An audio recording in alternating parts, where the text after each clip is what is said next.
In the time before time, when existence itself was merely a whisper of possibility, there stretched the infinite void of chaos, not merely emptiness, but a writhing, formless potential, a darkness so complete that even the concept of darkness had yet to be born. Here, in this primordial chasm, the first stirrings of creation began their ancient dance. From chaos emerged the fundamental forces that would shape all existence. First came Gaia, the Earth Mother, her form coalescing from the void, like a dream taking shape in the mind of a sleeping god. As she drew breath for the first time, the very act created space itself, pushing back the boundaries of nothingness. Next arose Tartarus, the deepest pit, a gulf so profound that even Gaia's endless depths could not contain it. Unlike Gaia's warm embrace, Tartarus was the cold, the dark, the place where light itself went to die. This was the proto-underworld, a domain of such terrible depth that to fall into it would require 9 days and 9 nights of descent. And even then, one would not reach its bottom. Between them, bridging the gulf between foundation and void, came Eros. Not merely love as mortals would come to know it, but the fundamental force of attraction, the power that draws like to like, that compels the scattered dust of creation to coalesce into form. Eros stirred the emptiness, mixing chaos with purpose, desire with possibility. Thus began the great work of creation, with Tartarus already established as the world beneath all worlds, waiting patiently in its eternal darkness for the denizens that would one day populate its depths. As the cosmic dance continued, the primal forces began to take definite shape. Mother Earth, in her infinite creativity, gave birth to Uranos, the star-studded sky, who stretched himself above her like a protective blanket. Their union would spawn the mighty Titans, those first divine children who would rule before the age of Olympus. Yet even as creation flourished above, the great void below deepened further. Unlike the evolving upper dominions, it remained changeless, eternal, a dark mirror to the growing brightness of the world. Here, in this lightless prison, the seeds of future punishment were sown. For what else was needed for justice but a place where the guilty could be held forever? Erebus and Nyx, night and darkness themselves, emerged from the primordial murk. They would bear their own children. Aether, the bright upper air, and Hemera, the day, in the endless cycle of light and shadow that would define the mortal experience. Yet Nyx maintained her ancient connection to Tartarus, her shadowy dominion intertwining with the depths in ways that would remain mysterious even to the gods themselves. Time flowed differently then, measured not in days, but in the rising and falling of divine ages. The Titans ruled under Cronus, who had overthrown his father Uranos in an act of cosmic violence. But fate, that spinner of inevitable stories, had already woven the thread that would unspool Cronus's reign. Zeus, the youngest son saved from his father's devouring hunger, grew mighty on Crete. When his time came, he gathered allies among the Titans and waged war that shook the foundations of reality itself. For 10 years, the cosmos trembled as old guard clashed with new, thunder against earthquake, tradition against destiny. The battle's conclusion came not through mere strength, but through cunning strategy. The youngest son descended into Tartarus, that ancient prison, and freed the Cyclopes and Hundred-Handers, whom Cronus had imprisoned there. These grateful beings forged for their liberator the weapons of victory, the thunderbolt that would become his eternal symbol of power. When the Titans finally fell, it was Tartarus itself that claimed them. The primordial deep, which had waited patiently through all the ages of creation, finally received its purpose. The defeated titans were cast down into its hollows, where they would remain imprisoned, their rage becoming the foundation of all future suffering. In the aftermath of victory, the cosmos needed new rulers. The three brother kings met to divide creation among themselves. Legend speaks of lots drawn from a bronze helm, chance deciding their respective dominions. Yet destiny has a way of making what must appear accidental.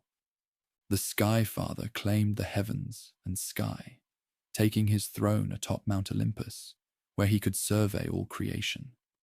The Sea Lord received the vast waters, those regions where mystery dwelt beneath the waves.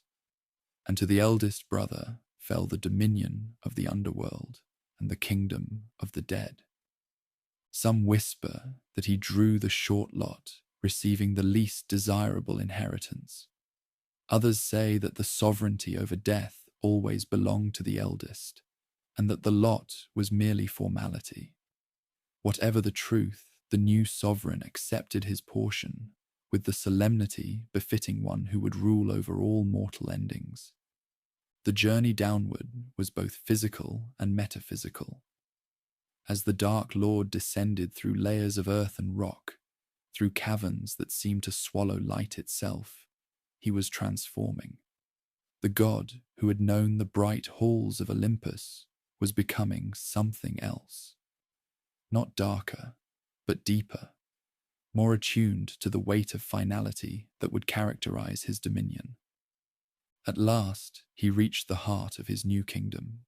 Here, where pressure and darkness met in absolute marriage, the Death Ruler established his throne. Black obsidian and adamantine, materials that had never known light, formed his seat of power. Unlike the golden thrones of Olympus, this was substance made manifest, eternal, unyielding, and grave. Around his throne room, the space itself seemed to shift and adapt. Caverns expanded to accommodate the need for courts of judgment. Tunnels branched like arteries, creating pathways for the rivers that would soon flow. The architecture of death was taking shape, each element forming with inevitable purpose. The Lord of Death understood his role completely. While his brothers ruled domains of life and motion, his would be the land of silence and memory. No grudge clouded his acceptance, for did not all things, even gods, eventually find their way to his dominion? In his own time, in his own way, he was the most powerful of all, for none could ultimately escape his sovereignty. Thus was established the eternal order, sky, sea, and underworld, each ruled by its appointed lord. And thus began the long story of the depths below, where all tales ultimately end, and where new stories are forever beginning their dark gestation. The god of death did not merely inherit an empty cavern. His dominion required rivers to flow, guardians to stand watch, and boundaries to be drawn between the living and those who had crossed beyond. From the depths of this newly claimed dominion, waters began to emerge. Not ordinary waters, but essential currents that would define the nature of death itself. First to materialize was the Styx, most sacred of all underworld rivers. Born from hatred and divine necessity, its waters held power even the Olympians could not ignore. When gods sought to bind themselves with unbreakable oaths, they called upon the Styx, whose black current held the weight of permanence itself. To break such an oath meant forfeiting divine power for 9 cycles of the sun, a punishment so severe that even Zeus honored its authority. Next flowed Lethe, the river of forgetfulness. Its pale waters whispered of oblivion, carrying away memories as surely as time erodes stone. Souls who drank from Lethe found their earthly concerns dissolving, their past lives becoming as distant as dreams upon waking. Some would taste its waters deliberately, seeking release from painful memories. Others would slip into its current accidentally, losing themselves to its gentle erasure. Then came Acheron, the river of pain and woe, its waters thick with the echoes of mortal suffering. Dark currents carried the weight of human grief, creating a barrier between the living world above and the place of permanent rest below. Unlike Lethe's gentle disappearance, Acheron's passage was one of acknowledgement. Each soul must recognize their mortality, must feel the weight of their ending before continuing their journey. Forth emerged Phlegethon, the river of fire that blazed without consuming. Eternal flames danced across liquid surfaces that defied natural law, creating a torrent of heat that purified rather than destroyed. Those destined for punishment would eventually know its burning touch, while others might glimpse its light from safe distances, reminded that some aspects of the divine remained beyond mortal understanding. Last to form was Cocytus, the river of lamentation. Here, the essence of grief itself flowed as water, carrying the wails of those who mourned. Its icy current preserved the tears of the departed, creating a permanent record of sorrow that would forever echo through the halls of death. Cocytus marked the final boundary of Tartarus, where the most terrible punishments awaited those who had defied divine law. With the rivers established, the sovereign of the dead began populating his dominion with guardians and attendants, each chosen for their unique abilities to maintain order in this world of eternal transition. Charon, most ancient of ferrymen, answered the summons first. Decrepit in appearance, yet eternal in purpose, he took up his station at the shores of the Styx. His weathered hands learned to guide his boat across treacherous waters, while his hollow eyes developed the ability to recognize souls worthy of passage. The living feared his grim visage, but the dead came to see him as their first guide into the new existence beyond mortality. At the gates themselves materialized Cerberus, the three-headed hound whose very existence challenged nature's laws. Each head served a purpose, one to guard against the living who might seek unauthorized entry, another to prevent the dead from attempting escape, and the third to welcome those whose time had truly come. His bark echoed through caverns with the resonance of finality itself, and even brave heroes would learn to respect the barriers he upheld. Three figures emerged to serve as judges of the dead: Minos, Rhadamanthus, and Aeacus. Each had ruled kingdoms in the world above with wisdom and justice, and now their earthly experience qualified them to evaluate the lives of those who stood before them. Minos, with his lawgiver's mind, could untangle the most complex moral situations. Rhadamanthus brought strict adherence to principle, separating right from wrong with unwavering clarity. Aeacus, compassionate yet firm, understood the weight of circumstance while maintaining the standards of divine justice. Thanatos and Hypnos, death and sleep, took their places as essential forces rather than mere attendants. Thanatos moved through the upper world as inevitability incarnate, marking the end of every mortal thread at its appointed time. His twin brother brought gentler darkness, the small deaths of nightly rest that prepared mortals for their final transition. Together, they bridged the gap between consciousness and oblivion, creating the rhythm of mortal existence. The Erinyes, later known as the Furies, accepted their role as pursuers of wrongdoers. These ancient spirits, born from the blood of Uranos when Cronus first struck him down, now served a new master: Alecto, the unceasing one, Megaera, the grudge-bearer, and Tisiphone, avenger of murder. Their names became whispered warnings among mortals. Unlike other denizens of the netherworld who waited for souls to arrive, the Erinyes moved freely between worlds, hunting those whose crimes demanded immediate attention. As these divine appointments continued, the physical structure of the underworld began to reflect its purpose. Stone walls rose without mortal hands, forming courts where judgment would take place. Waiting halls expanded to accommodate the endless stream of arriving souls. Passages carved themselves through rock, creating paths that different categories of the dead would follow to their ultimate destinations. The throne room itself evolved beyond its initial formation. Columns of pure darkness supported a ceiling lost in shadow, while the floor was paved with stones of remembrance, each reflecting glimpses of mortal lives that had passed through this chamber. Here, the Lord of the Dead would hear appeals, make pronouncements, and maintain the balance between mercy and justice that his role demanded. Around the edges of this constructed dominion, boundaries solidified. The walls between life and death, once permeable, now required specific passages and permissions. Gates of horn and ivory emerged, through which true dreams and false visions would occasionally drift upward to the sleeping world above.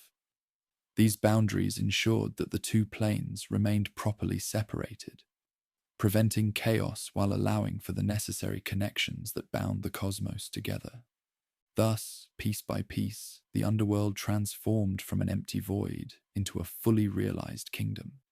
Each element served multiple purposes: the rivers as borders and passageways, the guardians as protectors and guides, the structure as both symbol and mechanism. The territory of death was becoming a mirror of the ordered world above, yet uniquely adapted to its eternal function.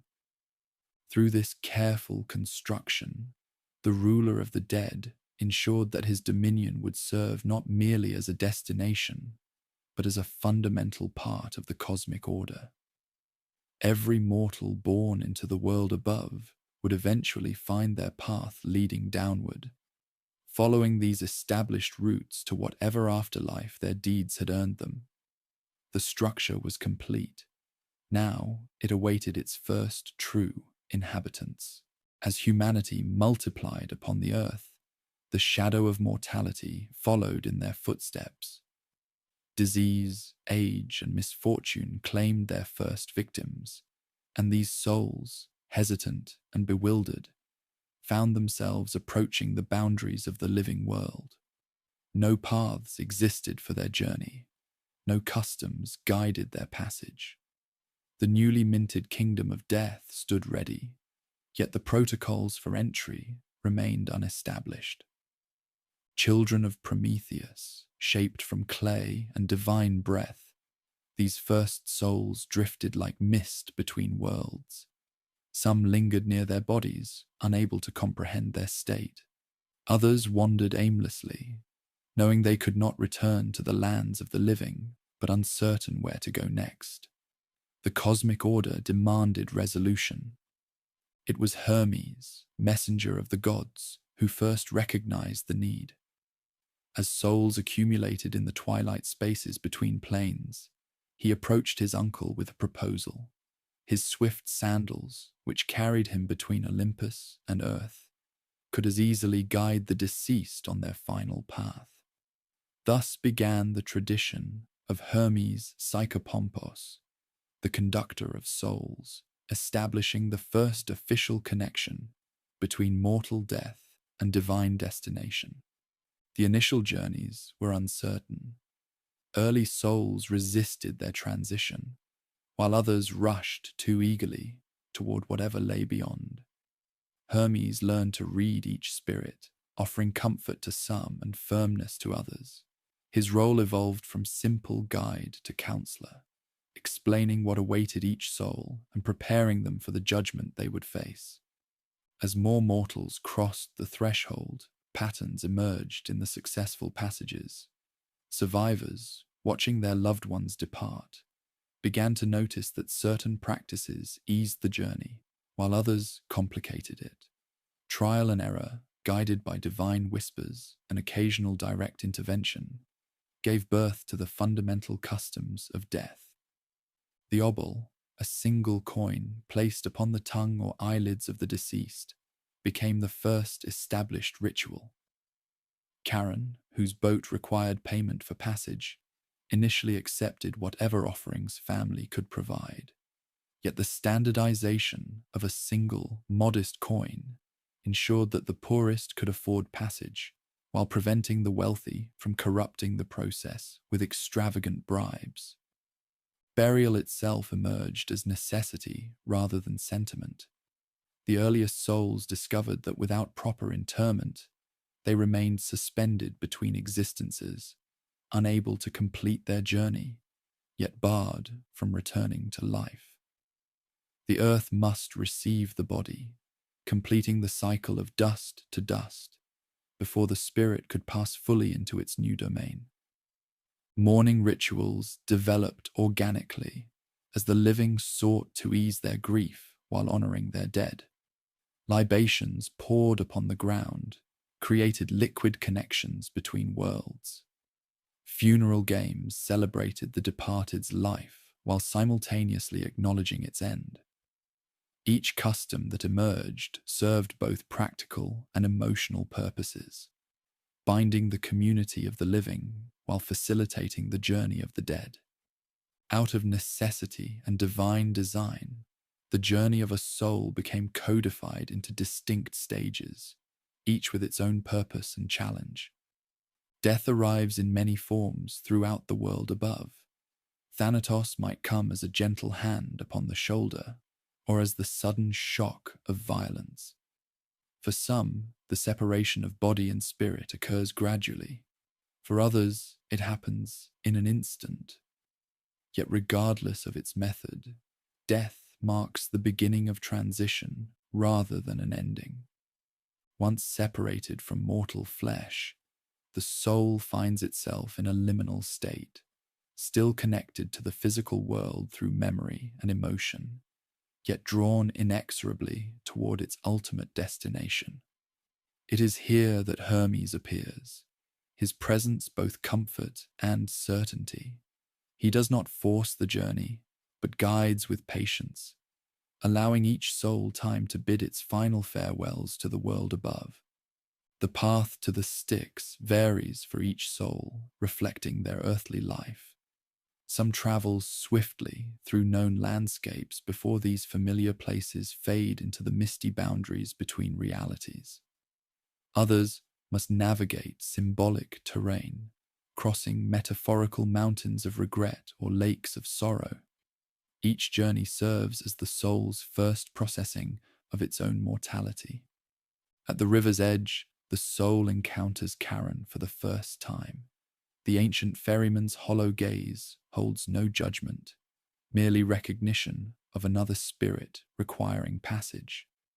The obol, properly placed by loved ones, ensures smooth crossing. Without it, the soul must wait 100 years upon the shores, a punishment for improper burial that emphasizes the importance of mortal ritual. The crossing itself becomes a meditation on transition. The waters of Styx separate more than physical locations. They mark the boundary between mortal concerns and eternal perspective. Many souls report sensing the weight of their earthly existence dissolving during this passage, their priorities shifting as they approach the gates of their new existence. Cerberus greets each arrival with his three-headed scrutiny.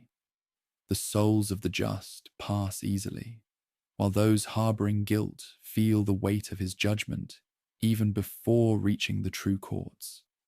His presence serves as both guardian and preliminary assessment, ensuring that no living being infiltrates the afterlife, while allowing the dead their rightful passage. Before the three judges, each soul faces the moment of ultimate truth. Minos, Rhadamanthus, and Aeacus sit in their appointed places, their divine sight penetrating beyond excuses and self-deception to the core essence of each life lived. The process varies according to the complexity of the soul. Simple lives, marked by clear virtue or obvious wickedness, receive swift judgment. More nuanced existences require careful examination, with each action weighed against circumstance and intention. The judges consult among themselves for difficult cases, their collective wisdom ensuring that justice prevails over mere technical interpretation of divine law. Stories begin to circulate among the living about particularly notable judgments. The soldier who died honorably in battle, granted immediate passage to Elysium; the merchant who hoarded grain during famine, condemned to eternal hunger in the depths of Tartarus.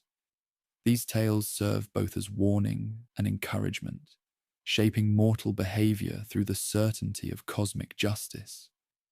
Yet the ultimate destination, once announced, cannot be appealed. The word of the three judges stands final, their decision reflecting not just mortal law, but the deeper harmony of cosmic order. Each soul receives exactly what their life has earned, not through arbitrary punishment or reward, but through the natural consequences of their choices made manifest in eternity. Thus, the standard journey concludes with the soul directed to its final abode. The asphodel meadows await the majority, while special regions beckon to those marked by exceptional virtue or terrible vice.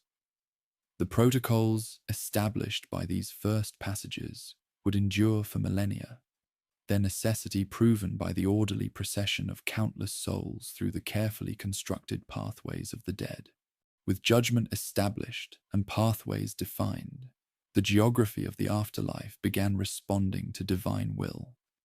Like clay taking form beneath the potter's hands, the underworld landscape shifted and evolved, creating distinct environments where different souls would spend eternity.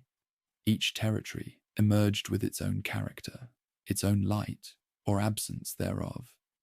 The vast majority of souls required neither the bliss of reward nor the agony of punishment. For these, the common multitude who lived lives neither extraordinary in virtue nor exceptional in wickedness. The asphodel meadows materialized like morning mist slowly taking form. Grey expanses stretched beyond mortal comprehension, where colourless flowers bloomed without fragrance, swaying in breezes that provided neither warmth nor chill.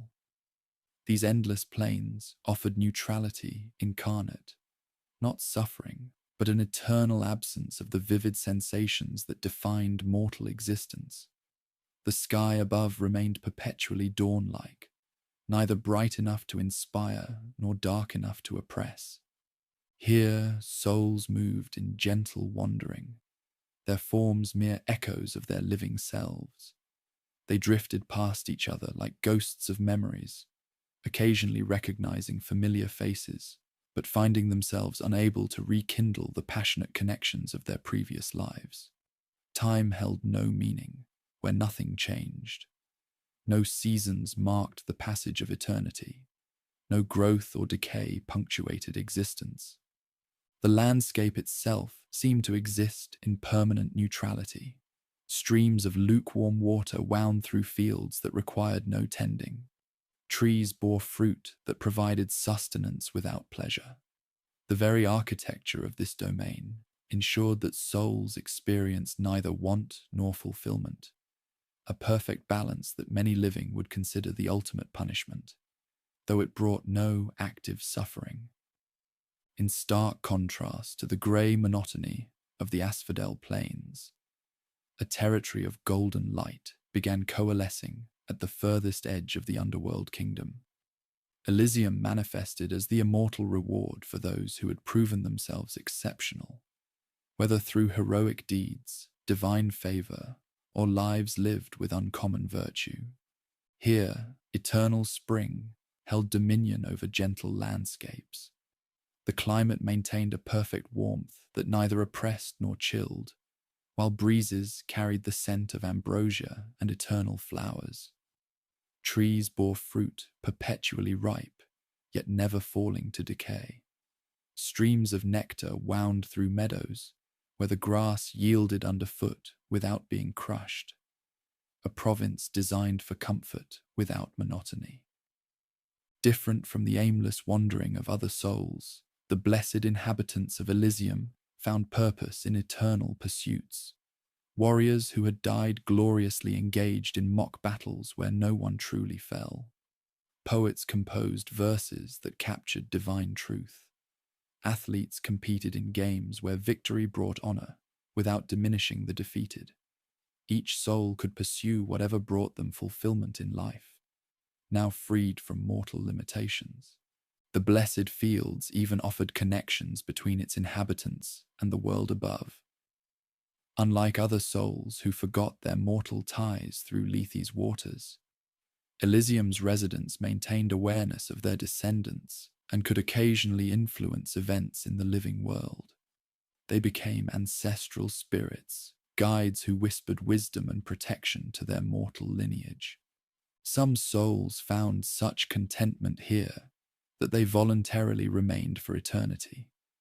Yet others chose to drink from Lethe's waters and return for additional lives, seeking to prove their virtue anew. This choice itself distinguished Elysium. It offered possibility where other regions offered only acceptance of fate. While pleasant territories formed above, the ancient pit continued evolving into the fundamental zone of punishment. Tartarus exceeded simple imprisonment. It became a domain designed for very specific torments, matched precisely to each transgressor's crimes. The geography shifted according to necessity. Cliffs of obsidian rose to accommodate those who must push boulders for eternity. Lakes of fire formed for those who betrayed sacred hospitality. Wheels of burning bronze appeared for those who dared divine aspiration. This territory became a workshop where divine justice crafted perfect punishments, each one calibrated to reflect the precise nature of the crime committed. Tantalus discovered his eternal frustration first. Former king who served his own son as a feast for the gods, he found himself standing in a pool beneath fruit trees. When thirst drove him to drink, waters receded. When hunger made him reach for fruit, branches lifted beyond his grasp.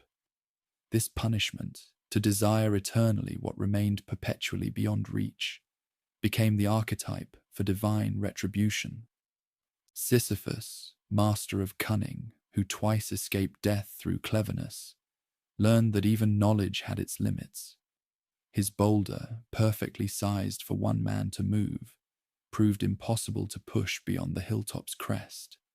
Each nearly successful attempt ended in failure as the stone rolled back, requiring him to begin again. The punishment captured perfectly the futility of trying to outsmart the cosmic order itself. Ixion's wheel of fire punished hubris in motion rather than stillness. Bound to its burning spokes for attempting to seduce the divine queen, he spun eternally, knowing no rest except the brief moments when flames died to embers before reigniting.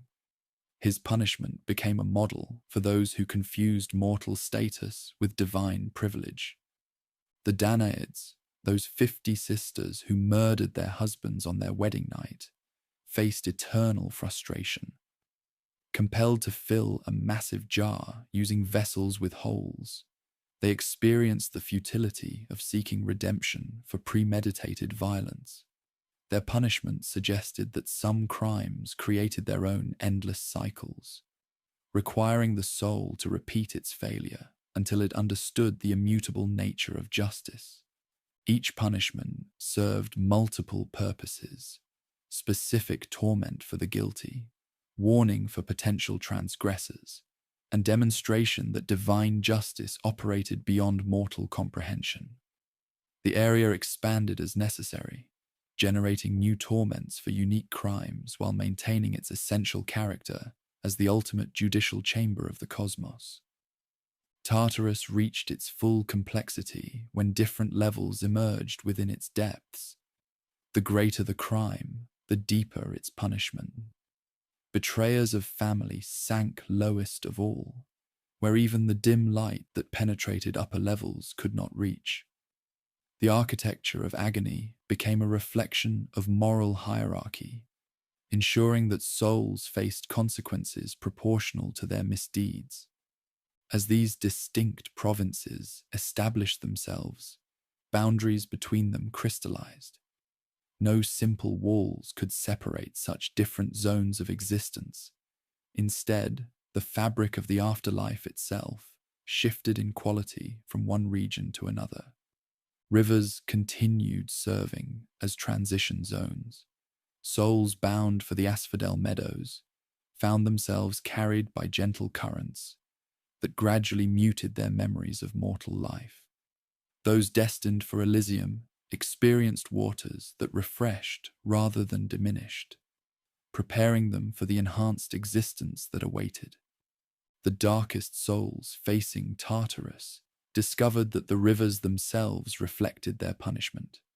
Phlegethon's burning waters offered no passage, only a preview of the eternal fire that awaited. Cocytus froze the more deeply they attempted to cross, its icy grip increasing with moral weight. Geographic features emerged that served as landmarks and barriers. The plane of judgment formed a neutral ground where souls could contemplate their lives before final assignment. Hills of remembrance offered elevated views of different regions, allowing souls to understand fully what they were leaving behind or approaching. Passageways appeared that prevented inappropriate crossings. Souls from one zone could not traverse into another without divine permission, a necessary limitation that ensured the justice of each assignment remained intact. These passages shifted and changed according to need, creating a dynamic geography that reflected the living nature of cosmic justice. Thus, the underworld transformed from a single domain into a complex tapestry of interrelated territories. Each zone fulfilled its purpose within the greater whole, ensuring that every soul found exactly what their life had earned them. The architecture of the afterlife had achieved its final form, ready to serve the endless procession of mortal endings that would follow. The cosmic order had taken definite shape, yet the realm of death remained strangely solitary. While his brothers ruled with divine consorts by their sides, the Master of Shadows presided alone over his domain. The weight of this solitude would soon reshape not just his dominion, but the very rhythm of mortal existence upon the earth above. In the world of light, Demeter's daughter wandered through fields of eternal spring. Persephone, whose name meant bringer of destruction, picked flowers among the narcissus and crocus, her young laughter echoing across meadows that knew no winter. She moved through the living world as life's promise incarnate, maiden rather than mother, spring rather than autumn, possibility rather than memory.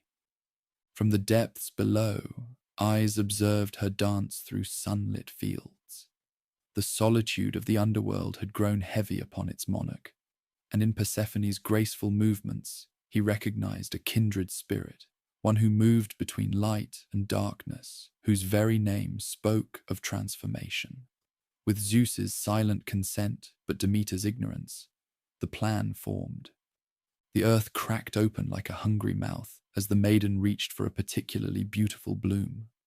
From this chasm emerged a chariot of ebony, drawn by steeds whose breath came as mist, whose hooves struck sparks from the air itself. Before her startled cry could fully form, Persephone found herself swept into darkness deeper than any she had known, carried by arms that radiated the chill of eternity.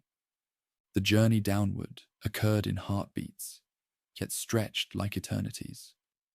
Persephone glimpsed caverns that swallowed light, rivers that flowed contrary to nature's laws, and denizens who moved as shadows among shadows. Her abductor remained silent, his face grim with the knowledge of what this action set in motion.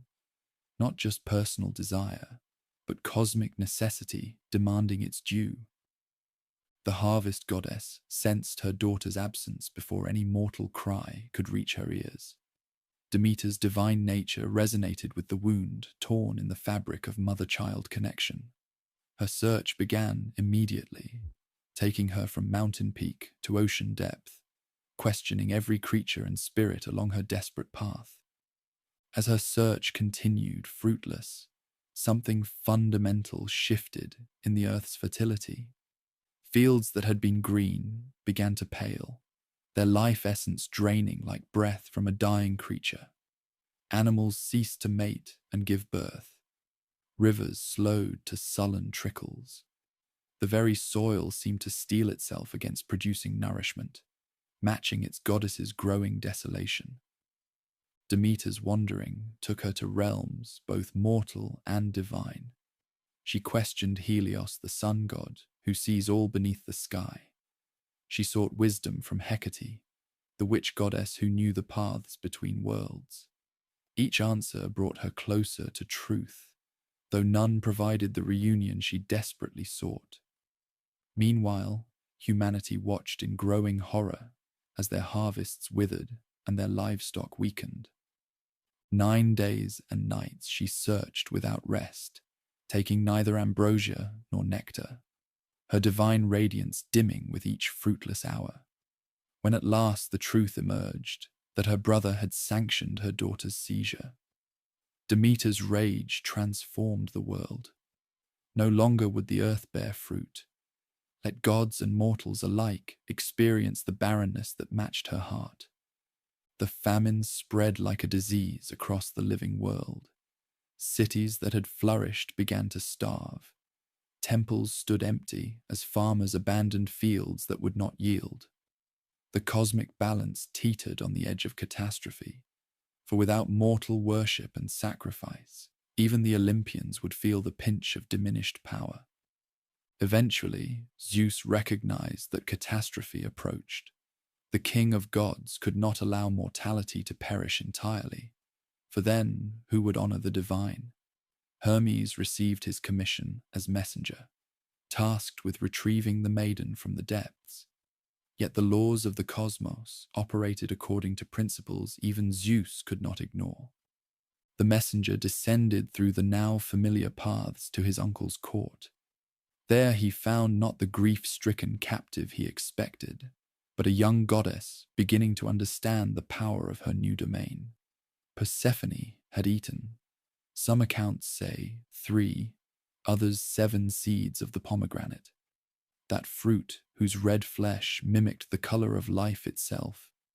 This simple act bound her to the kingdom below, according to ancient law. One cannot partake of the food of the dead and return unchanged to the living, yet neither could the world above continue without Demeter's blessing. A solution demanded compromise, a balance between absolute extremes. The agreement struck contained the wisdom of necessity. Persephone would spend equal time in both worlds, part of each year ascending to rejoin her mother and the world of light, part returning to rule beside her shadowy husband in the depths below. The exact division varied by account. Some spoke of equal halves, others of a third in darkness and 2/3 in light. This cosmic contract created the rhythm that would define mortal experience. When Persephone rose from the underworld each spring, Demeter's joy manifested in the earth's renewal.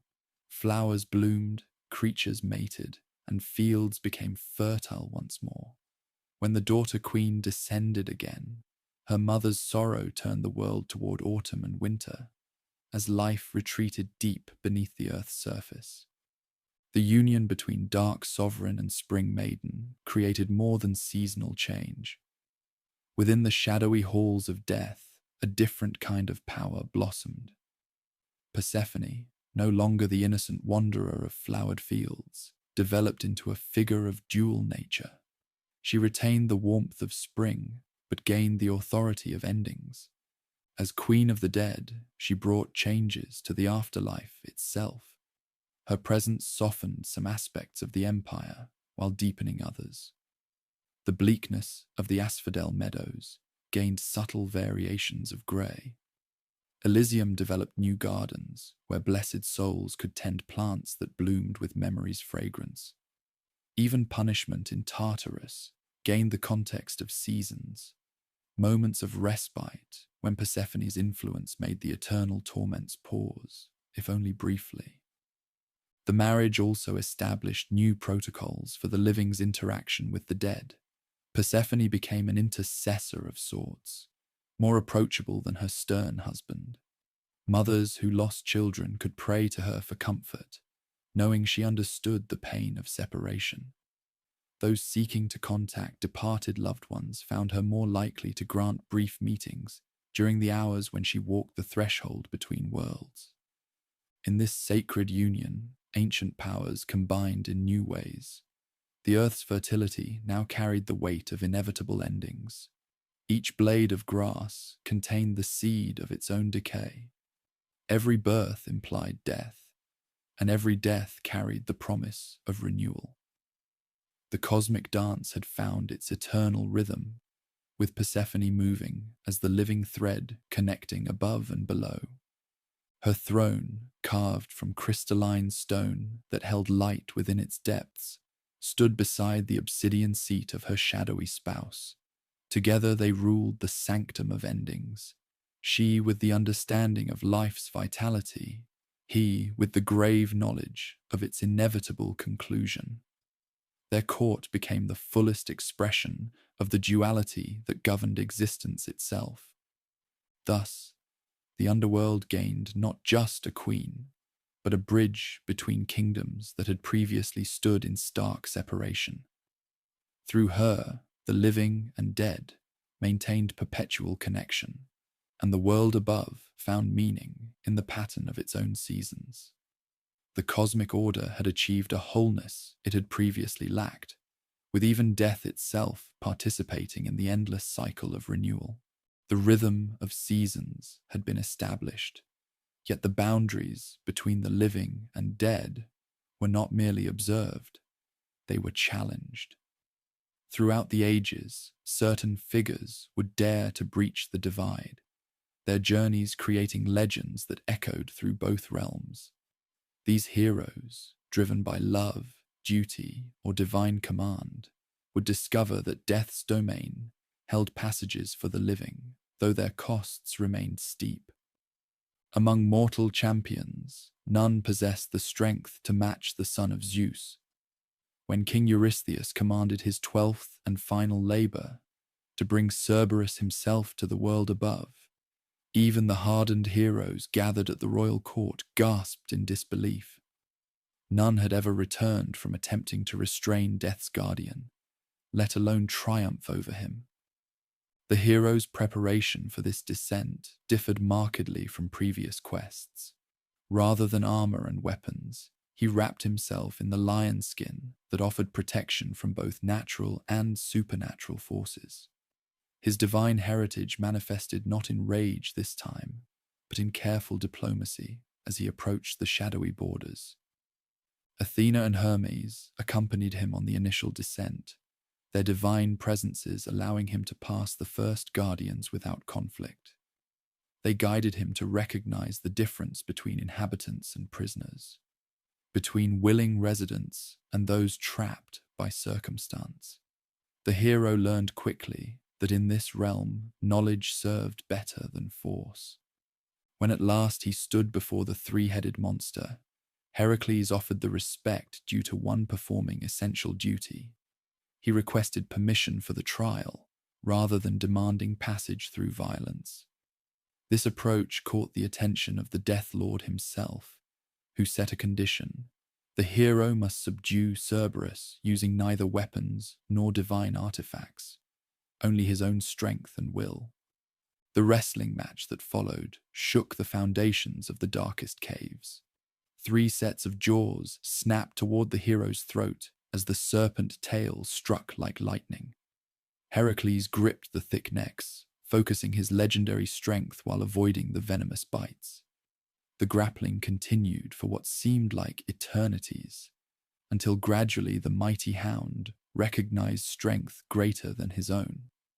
Victory belonged to the mortal son of gods, but wisdom came in the aftermath. Heracles understood that this triumph could not remain permanent. Cerberus belonged in his station, maintaining the cosmic order. The hero's journey to surface brought temporary disruption. Mortals scattered in terror at the sight of death's guardian beneath open sky. But Heracles honored his commitment by returning the beast to his rightful post. While strength could force passage to the realm below, music possessed powers more subtle, yet equally compelling. Orpheus, whose lyre could charm stones and tame wild beasts, discovered that even the hardened hearts of immortals could yield to perfect melody when sorrow provided the source. The death of Eurydice came swiftly, a serpent's bite during the marriage celebration itself. The famed musician watched his beloved fade before his vows could fully be spoken, and in his grief conceived a plan that seemed impossible to any but himself. His divine heritage through Calliope, chief of muses, granted him confidence that his gift could accomplish what force could never achieve. His descent followed different paths than warriors took. Orpheus needed no guide, for his music created its own illumination in the darkness. The ferry across Styx required no coin. Charon found himself rowing in time to melodies that spoke of life's fleeting beauty. Cerberus, rendered docile by songs of loneliness and loss, permitted passage without challenge. Before the throne of shadows, Orpheus wove his masterpiece. His lyre sang of love that transcended mortality, of devotion that could not accept death's finality. The notes carried memories of shared joys and the promise of future happiness denied by fate's cruel timing. For the first time in eternities, tears gathered in divine eyes, as the ruler of death found himself moved by mortal emotion. Persephone, fresh from the world above, added her voice to the plea. She recognized in Orpheus's devotion the same love that had bound her to Demeter, the same force that made her annual separation so painful. The king of shadows, swayed by his queen's gentle urging, and the musician's extraordinary talent, granted the unprecedented Eurydice's return to life. Yet divine mercy came wrapped in caution. One condition bound the gift. Orpheus must lead the way, without looking back, until both stood in sunlight's full warmth. Trust in the divine promise must be complete, faith unwavering. The musician accepted eagerly, hearing his beloved's steps behind him as they climbed through winding passages toward the surface. The final moments proved fate's cruelty. Just as the first rays of sunlight touched his face, doubt crept into Orpheus's heart. The silence behind him seemed too complete. In the fatal instant before emerging fully into life, he turned to ensure Eurydice followed, and watched in horror as she dissolved back into shadow. His cry of anguish echoed between realms, a sound so pure in its grief that it changed the very acoustics of the underworld. No second chance would come. The laws of death, once bent, could not break entirely. Orpheus returned alone to the world above, his music forever changed by the knowledge of what he had gained and lost. His subsequent wanderings, his eventual death at the hands of those who could not bear beauty, tinged with such sorrow, all stemmed from this one look backward, this moment when doubt overcame divine trust.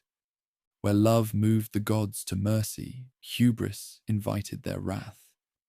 Two heroes, bound by friendship and overweening pride, conceived a plan so audacious it challenged the fundamental order itself.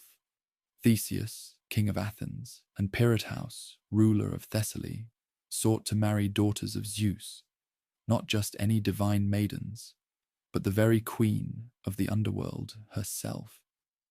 Their plan developed through what seemed like logical progression. Having successfully challenged monsters and defeated enemies, They believed themselves worthy of divine brides. Pirate House proposed first that they abduct Helen of Sparta, daughter of Zeus by mortal mother. This first crime succeeded through force and deception, though they agreed Helen would go to Theseus as his compensation for helping with the greater prize. The descent for Persephone began boldly. The heroes believed their reputations preceded them, that tales of their deeds had impressed even the ruler of shadows. They expected honor befitting champions, perhaps even respectful negotiation for the queen's hand. Their confidence blinded them to the impossibility of their goal, that no mortal could possess one who ruled by divine right. The reception they received carried the weight of cosmic mockery. The Death Lord offered them seats befitting noble guests, the chair of forgetfulness. Its magical properties bound them instantly, their flesh growing into the living stone as memory drained from their minds like water through broken vessels. They became part of the furniture itself, eternal warnings against divine transgression. While they sat trapped in growing amnesia, the King of Shadows orchestrated his own lesson. Servants laid banquets before the paralyzed heroes, feasts they could see but not touch.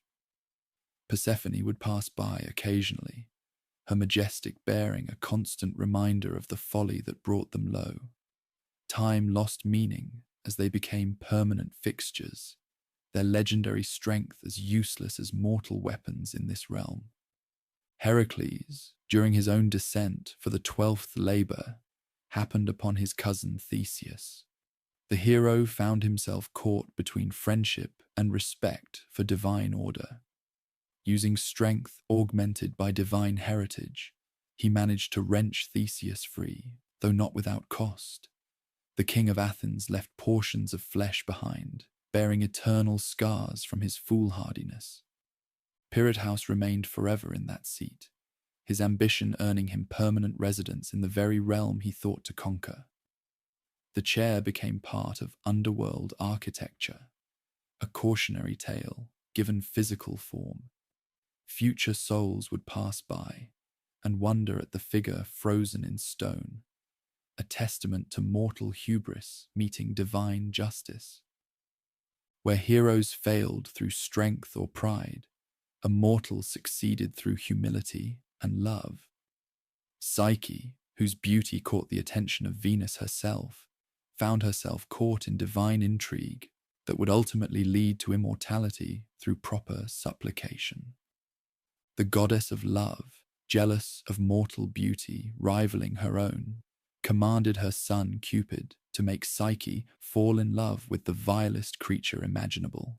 Yet the young god, seeing the maiden's true loveliness, accidentally wounded himself with his own arrow.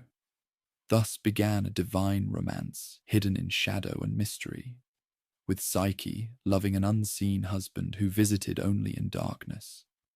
When betrayed by family curiosity into breaking the sacred taboo, Psyche lost both lover and the palace of dreams where they had lived in bliss. Seeking reconciliation with Venus, she found herself subjected to impossible tasks, each designed to confirm her unworthiness. The final challenge struck at the heart of divine pride: fetch beauty from Persephone herself. Armed with divine advice passed secretly by sympathetic gods, Psyche made her descent more carefully than heroes who preceded her. She carried special provisions, barley cakes to pacify Cerberus, coins for Charon's fair. More importantly, she brought instructions to resist temptation. Ignore the lame man asking help with his donkey.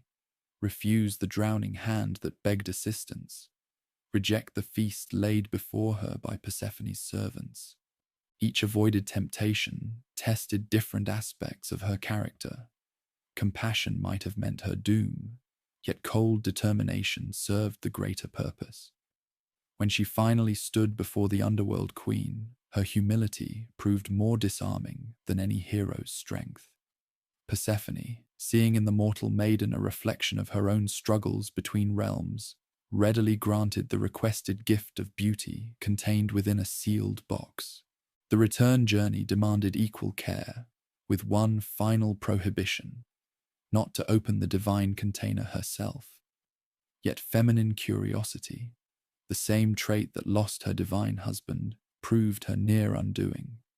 Unable to resist the promise of heavenly beauty, Psyche opened the box to find not cosmetic enhancement, but Stygian sleep, a death-like stupor meant for goddesses to borrow, not for mortals to experience. Only Cupid's intervention saved her, having begged his father Zeus for permission to claim his love openly. The young couple's ascension to Olympus transformed Psyche from mortal to immortal, her trials earning divine status where heroes' strength had failed to achieve the same. Her story became a template, showing that proper approach, humble acceptance of divine will, could achieve what force and pride could never accomplish. While most heroes sought the realm of death for personal gain, some descended seeking wisdom for the greater good. Odysseus, trapped in wandering by vengeful Poseidon, required prophetic guidance that only the dead could provide. His journey to the edge of the world, where day meets night at Erebus's borders, would reveal secrets vital to his return home. Unlike others, he need not fully enter death's domain. Instead, he performed rites at the boundary, drawing spirits to him through sacrifice and ritual. The hero dug a trench with his bronze sword, poured libations of honey, wine, and water, then sprinkled white barley. He summoned the spirits of the dead by calling them forth while offering animal sacrifice, letting their blood fill the trench. The first to appear was Elpenor, his recently dead companion who died unsung on Circe's island. This encounter immediately taught Odysseus the importance of proper burial. Even death's realm operated through codes of honor and respect. He promised the proper funeral rites, establishing that the living maintained duties to the dead, even across the cosmic divide. His mother, Anticlea, came next, her shade revealing that news of her son's return had never reached Ithaca. Her grief at his prolonged absence had hastened her own death, a burden that weighed upon the hero's conscience. Through tears, she could only acknowledge him after drinking the blood that gave temporary substance to ghostly forms. Agamemnon's spirit brought warnings. His queen Clytemnestra had murdered him upon return from Troy, teaching Odysseus to approach his own homecoming with caution. Achilles appeared, teaching a lesson about glory versus life itself. Better to serve as a slave among the living than rule the legions of the dead. The prophet Tiresias, blind in life and death alike, yet seeing clearer than any, revealed the path home. His prophecy came with warnings about the sirens, Scylla and Charybdis, the sacred cattle of Helios. Most importantly, he foretold the need for further pilgrimage, even after regaining Ithaca. For Poseidon's wrath required additional appeasement. Ajax the Lesser appeared last, still nursing the grudge from their quarrel over Achilles' armor. Though Odysseus pleaded for reconciliation, some souls prefer their anger to peace, maintaining their earthly passions beyond mortality. This reminded the hero that death did not automatically bring wisdom or forgiveness. Souls carried their essential selves into the shadowed realm. The Nicaea concluded as the uncountable multitude of shades began approaching, drawn by blood that gave them temporary coherence. Odysseus, understanding that some mysteries remained too terrible for mortal comprehension, hastily returned to his ship. His descent had granted necessary knowledge, while revealing that death's secrets were best experienced in their proper time. Among all mortal descents, none carried greater cosmic significance than Aeneas's passage to the Underworld. Guided by the Cumaean Sibyl through the entrance at Lake Avernus, the Trojan hero sought not personal gain, but knowledge of his people's destiny. His journey would literally map the future of Rome across the landscape of death. The Sibyl's preparations differed from those of previous descenders. She required Aeneas to obtain the Golden Bough, sacred to Diana and passport to underworld realms. This mystical branch, plucked from the dark grove near Cumae, became the prototypical symbol for mortal authority to enter death's domain, not through strength or music, but through possession of the correct divine token. His guided tour through the afterlife carried educational purpose.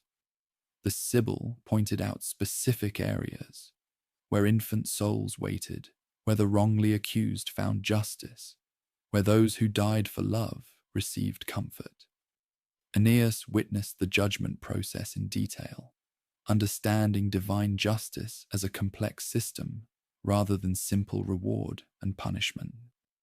The fields of mourning affected him deeply as he encountered Dido, the queen he had abandoned in pursuance of his destiny. Her refusal to acknowledge him, turning away to rejoin her first husband's shade, taught the lasting power of betrayed love. Some wounds, even divine mission, could not heal entirely. In the blessed groves of Elysium, Aeneas finally found his father, Anchises.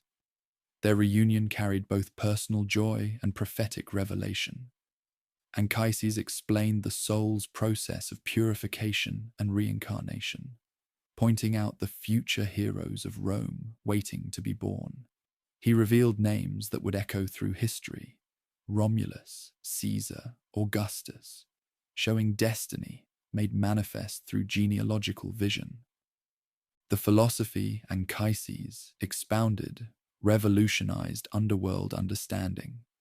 Souls underwent cycles of purification and return, gathering wisdom through multiple lives until achieving final rest in eternal light. This concept of reincarnation, blended with traditional Greek afterlife, would influence both Roman religious thought and later philosophical traditions. The exit from the underworld carried its own significance. While others had struggled to return through the paths they entered, Aeneas emerged through the gates of ivory, the portal of false dreams. This puzzling choice suggested that even prophetic truth carried elements of deception or multiple interpretation, that the future shown required human action to manifest correctly. His ascent reconnected him with divine purpose. The underworld journey had transformed him from refugee leader to founder of a nation.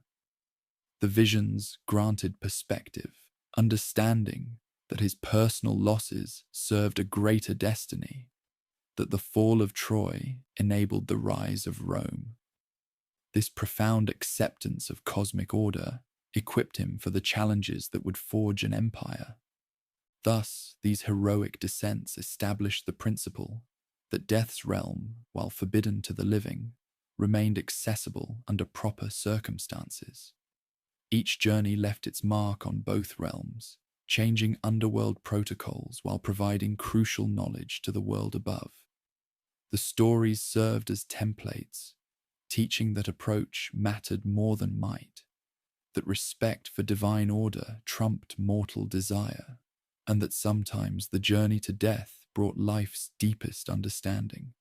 These heroic passages revealed the realm of death to be more than a static destination. As mortal understanding grew through these legendary journeys, the shadowed domain itself expanded in scope and character. New divine presences emerged, minor deities took their stations, and the mythology surrounding death developed layers that reflected the deepening Greek theological imagination. Beyond the central figures who had ruled since the cosmic division, other immortal powers found their roles within the death realm's expanding hierarchy. These additions reflected both the complexity of death itself and the growing sophistication of mortal understanding. Hecate, ancient goddess of crossroads and magic, established her authority at the thresholds where worlds intersected. Her position differed from resident deities, she moved freely between realms, her triple form equally at home beneath earth, upon land, and in the heavens above. Her torches illuminated the darkest passages, while her knowledge encompassed both the hidden paths to death's domain and the secret ways back to life. The crossroads she governed were both literal and metaphorical. Physically, they marked the places where multiple paths converged in the underworld's complex geography. Spiritually, they represented moments of choice that determined souls' ultimate fates. Hecate became patron of those who worked at these boundaries, necromancers, midwives, and others who dealt with beginnings and endings. Her ritual practices brought new elements to interaction with the dead. Monthly offerings at three-way crossroads evolved into elaborate ceremonies. The Deipana Hecates, suppers consisting of garlic, fish, honey cakes, and eggs, served as communion meals shared between living and departed. These rites established protocols for sustained contact that earlier ages had not imagined possible. Melino manifested as a figure both terrible and sacred, her role emerging from the darker aspects of Persephone's dual nature. When the spring goddess descended to her winter throne, sometimes she bore daughters who inherited specific attributes. Melino embodied the nightmare aspect of the underworld, emerging to bring madness and terror to those who had escaped proper justice during life. Unlike spirits bound to the shadowed realm, Melino moved primarily in the world above, her appearance heralding breakdowns of mortal reason. She appeared as a figure half draped in darkness, half illuminated by moonlight, her presence inducing the kind of waking terror previously associated only with guilty dreams. Some traditions identified her as the child Persephone bore to Zeus in secret, conceived during one of the Sky Father's transformations into Death's likeness. Her relationship with proper justice was complex. She targeted not just the wicked, but those whose guilt remained unacknowledged or unpunished by human law. Her visitations could drive kings to confess secret crimes or cause murderers to reveal themselves through madness. In this way, she served as an extension of underworld justice into the mortal sphere. The Moirai, Clotho, Lachesis, and Atropos maintained their ancient authority while developing deeper connections to Death's realm. These fates, who spun, measured, and cut the threads of mortal life, held dominion over when souls would arrive at the shadowed gates. Even the ruler of death recognized their authority, for they answered to no temporal power. Their operations existed outside linear time. In their cavern at the world's edge, they witnessed past, present, and future simultaneously. When a soul arrived in the underworld, its destined path had already been woven into the cosmic tapestry. This predestination did not eliminate judgment's necessity, but rather ensured that each soul's ultimate destination aligned with the pattern they had always intended. Their tools developed mythological significance beyond mere metaphor. Clotho's spindle drew material from the infinite possibility of unformed souls. Lachesis' measuring rod determined the length and character of each mortal span. Atropos' shears, made from metals that did not exist in the mortal world, could cut any thread, regardless of its supposed strength or protective enchantments. Nyx herself maintained her ancient connections to the underworld domain. This primordial night, mother of both Thanatos and Hypnos, served as a bridge between the earliest chaos and the ordered cosmos. Her dark robe, speckled with stars, could grant passage through barriers that even divine authority sometimes could not breach. Her dwelling at the edge of darkness existed in multiple locations simultaneously: a cavern entrance near the realm of death, a palace beyond the Garden of Atlas, and stations along the night sky's progression. From these vantage points, she observed both mortal and immortal actions, sometimes offering counsel to the ruler of shadows when cosmic precedent conflicted with present justice. As the underworld's mythology matured, numerous minor figures emerged, each contributing threads to the complex narrative tapestry of death's domain. Their stories often began in the world above, but found resolution below, creating bridges between realms that enriched the overall mythological framework. Alcestis's tale became paradigmatic for voluntary death in place of another. When death came for King Admetus, his devoted wife offered herself as substitute, transforming the family tragedy into a test of divine boundaries. Apollo, who had received hospitality from the royal household, had negotiated death's postponement on condition of finding a replacement. The journey downward proceeded with unusual elements. Unlike those who resisted their fate, Alcestis walked willingly to claim her husband's destined place. Her arrival caused uncertainty among the realm's guardians. Here was one choosing death not from defeat or punishment, but from love's triumph. The usual protocols seemed insufficient for such unprecedented devotion. Her eventual rescue by Heracles during one of his adventures added layers to the story. The hero's wrestling match with death himself created new precedent. Even Thanatos could be overpowered when divine will and mortal virtue aligned properly. Alcestis's return to life carried metaphorical weight. One who had touched death, yet returned, became a living symbol of sacrifice rewarded. Ajax the Lesser suffered eternal punishment for hubris of a different order. After the sack of Troy, he had dragged Cassandra from Athena's altar, violating the sacred sanctuary that should have protected the prophetess. Though escaping immediate death, his crime demanded cosmic justice that mortal courts could not provide. During his sea voyage home, Athena stirred storms that wrecked his ships. Yet in defying both divine punishment and the sea itself, Ajax's pride pushed boundaries further. He boasted that he would survive despite the god's will, that mortal strength could overcome any divine plan. This final blasphemy triggered his destruction, as Poseidon split the very rock to which he clung. His shade in the underworld bore unique characteristics. While most spirits accepted their fate post-mortem, Ajax maintained his defiance eternally. He refused to enter the established afterlife regions, instead haunting the margins between areas, a perpetual reminder that some souls resist cosmic order even after death. His example showed that personality could persist beyond corporeal dissolution. Minthe's transformation created a different kind of underworld legend. This water nymph, dwelling near the river Cocytus, caught the attention of the realm's dark king. Their relationship preceded his union with Persephone, representing early connections between the death domain and the living world's natural powers. When Persephone arrived as queen, she discovered evidence of prior affection and responded with divine jealousy.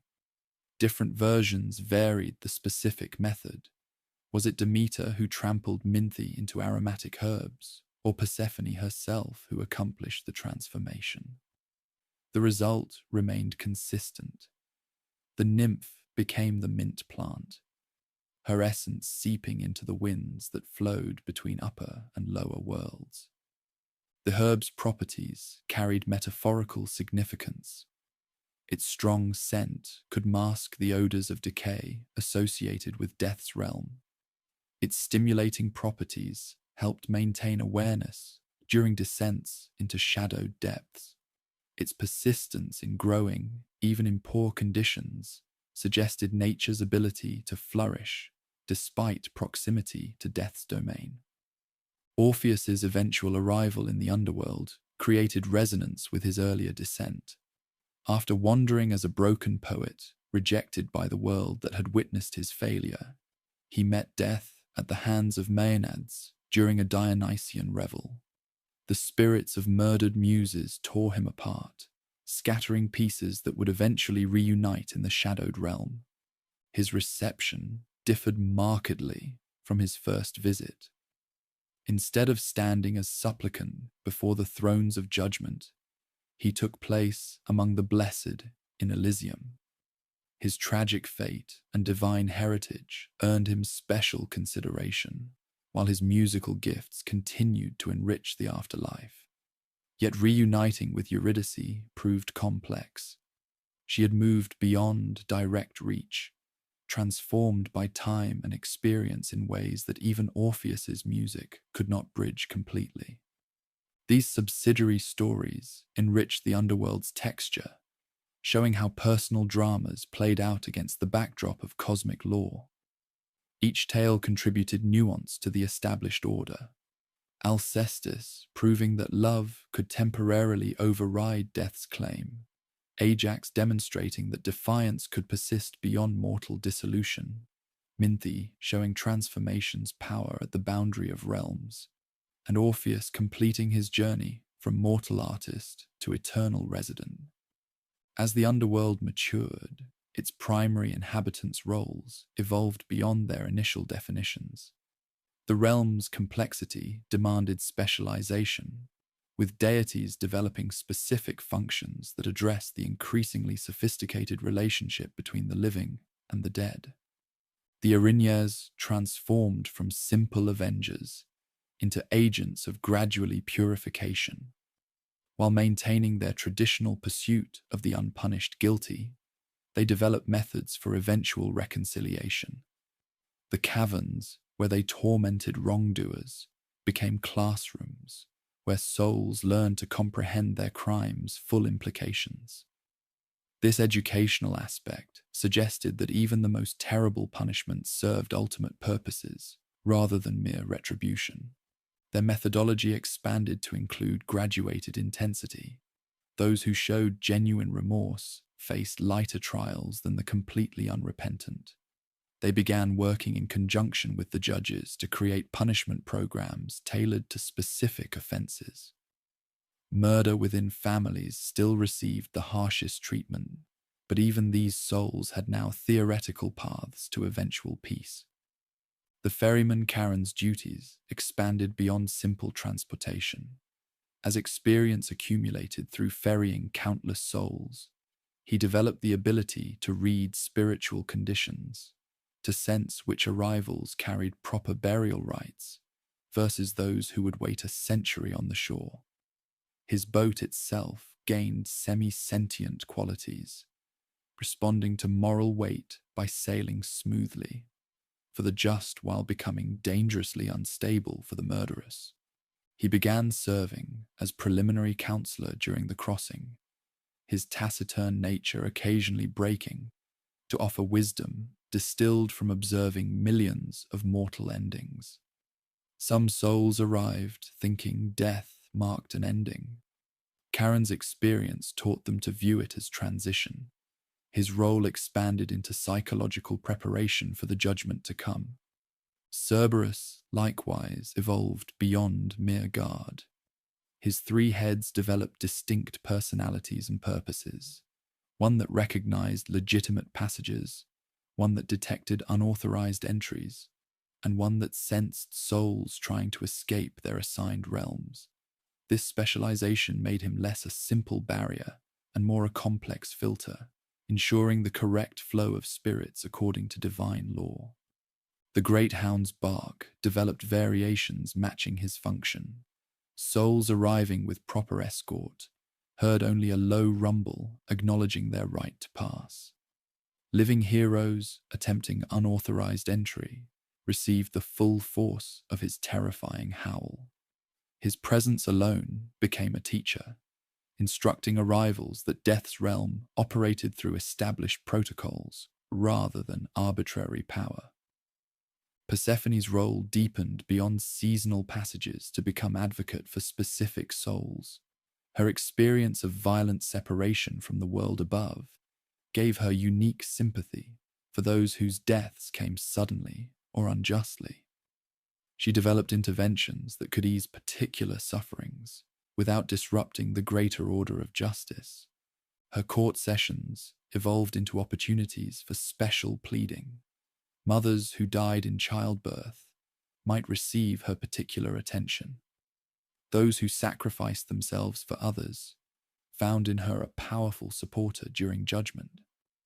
Her influence never overruled the fundamental justice of the realm, but added mercy's dimension to what might otherwise be rigid application of cosmic law.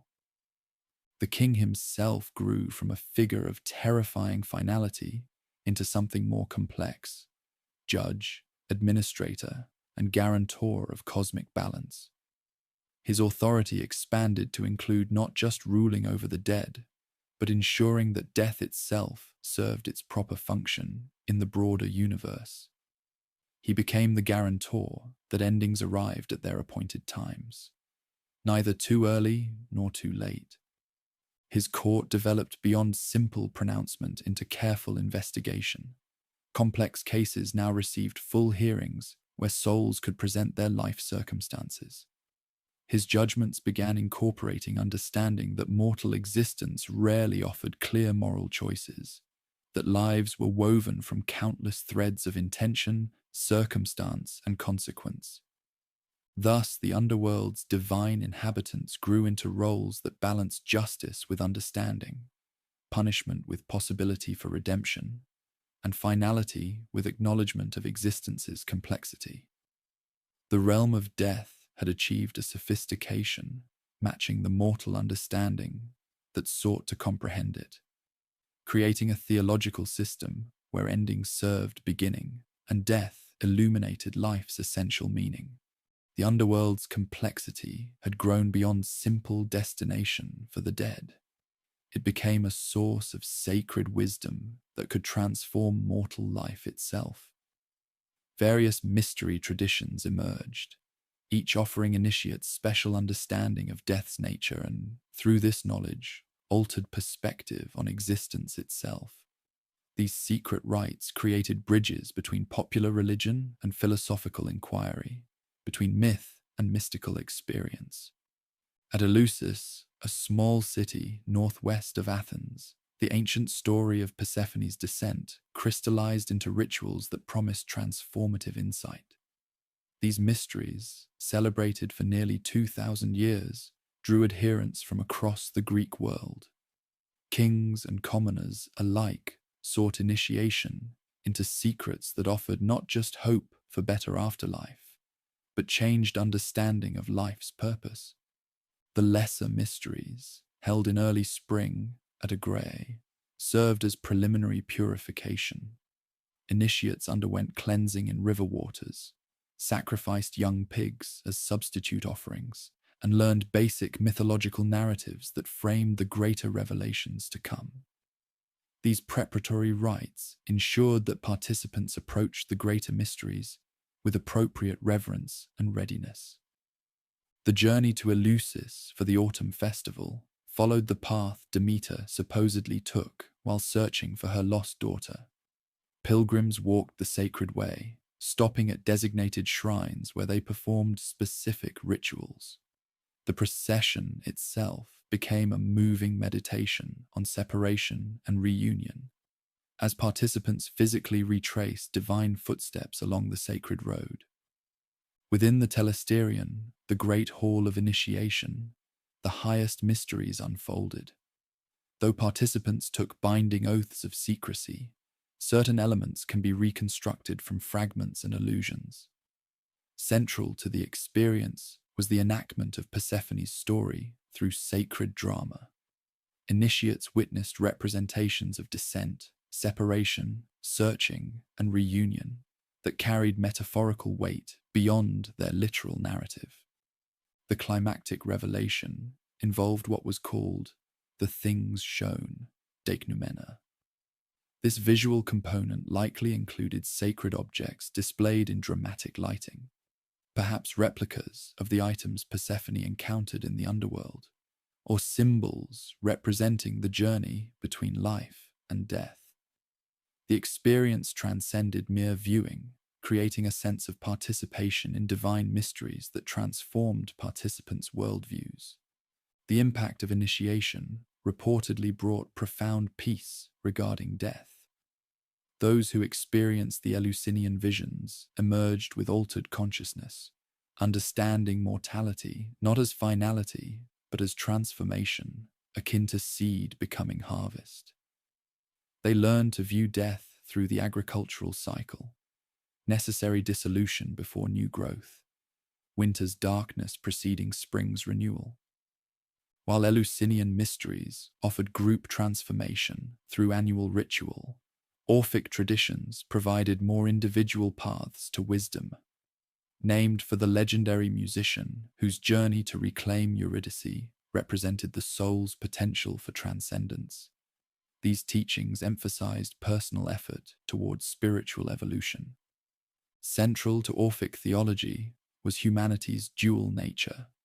Mortals contained both titanic elements, inherited from the primordial beings destroyed by Zeus, and Dionysian sparks, divine components from the god dismembered by those same titans. This cosmic tragedy explained both human potential for baseness and capacity for divinity, creating spiritual tension that drove the soul's journey through multiple lives. The Orphic cosmology expanded traditional Greek cosmogony with emphasis on cyclical transformation. Souls descended from divine realms into mortal bodies, accumulated knowledge through multiple incarnations, underwent purification between lives in the underworld, and gradually refined themselves until achieving ultimate reunion with the divine source. This process required active participation rather than passive acceptance of fate. Initiatory practices in Orphic circles included dietary restrictions, particularly abstention from meat and beans.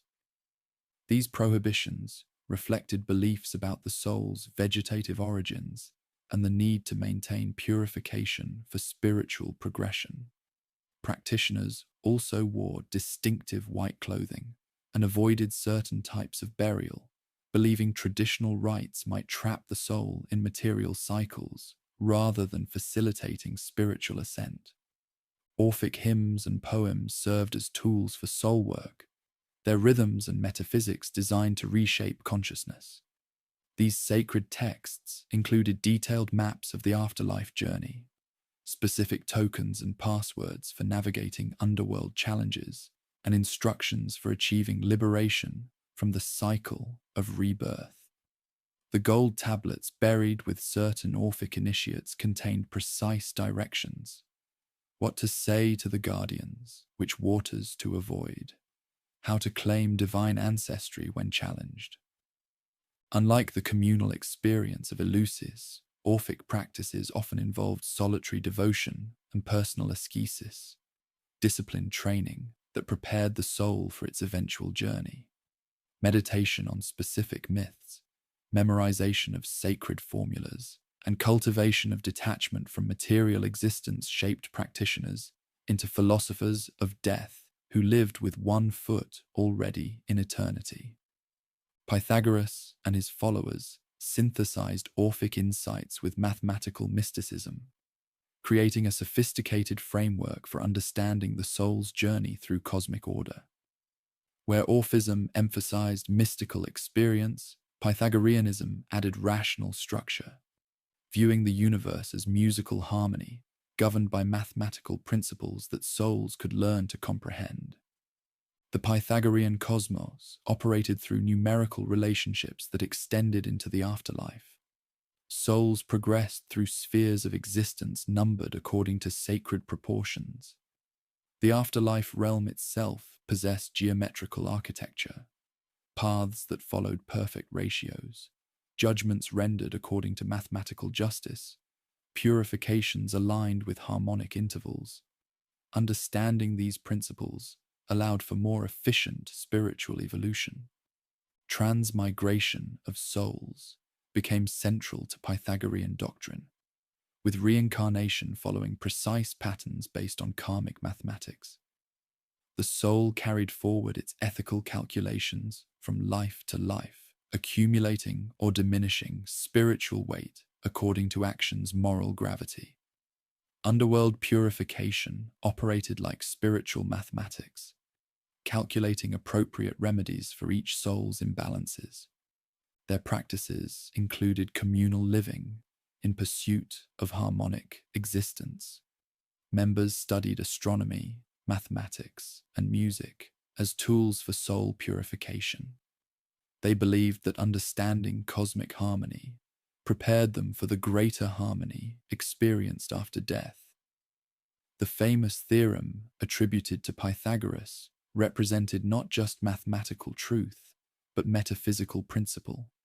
The relationships between triangular elements reflected deeper truths about soul, cosmos, and divinity. The desire to communicate with the departed gave rise to specialized sites where boundaries between worlds thinned enough for controlled contact. The Necromantian, Oracle of the Dead, combined religious authority with practical expertise in channeling spirits. These sites operated through specific geographical features that supposedly facilitated communication with the shadowed realm. The Oracle of the Dead at Acheron, located in Epirus, exploited the meeting point of three rivers: Acheron, woe; Pyriphlegethon, fire blazing; and Cocytus, lamentation. Pilgrims underwent multi-day preparations involving fasting, isolation, and ritual cleansing, before descending into network of caverns that simulated underworld geography. The experience culminated in a dark chamber where they hoped to encounter departed relatives or receive prophetic wisdom from ancient heroes. Architectural design enhanced psychological effect. Narrow passages disoriented visitors. Varying floor levels created sensation of descent. Acoustics amplified whispers into otherworldly voices. Sacred pools reflected firelight in ways that suggested supernatural presence. The entire structure functioned as theatrical mechanism for inducing liminal states where communication with the dead became psychologically plausible. Rituals followed precise protocols. Inquirers brought offerings specific to their intended respondent: wine for suicides, honey for murdered children, blood for warriors. They recited exact invocations learned from oracle priests. Questions had to follow proper formulation to avoid angering spirits.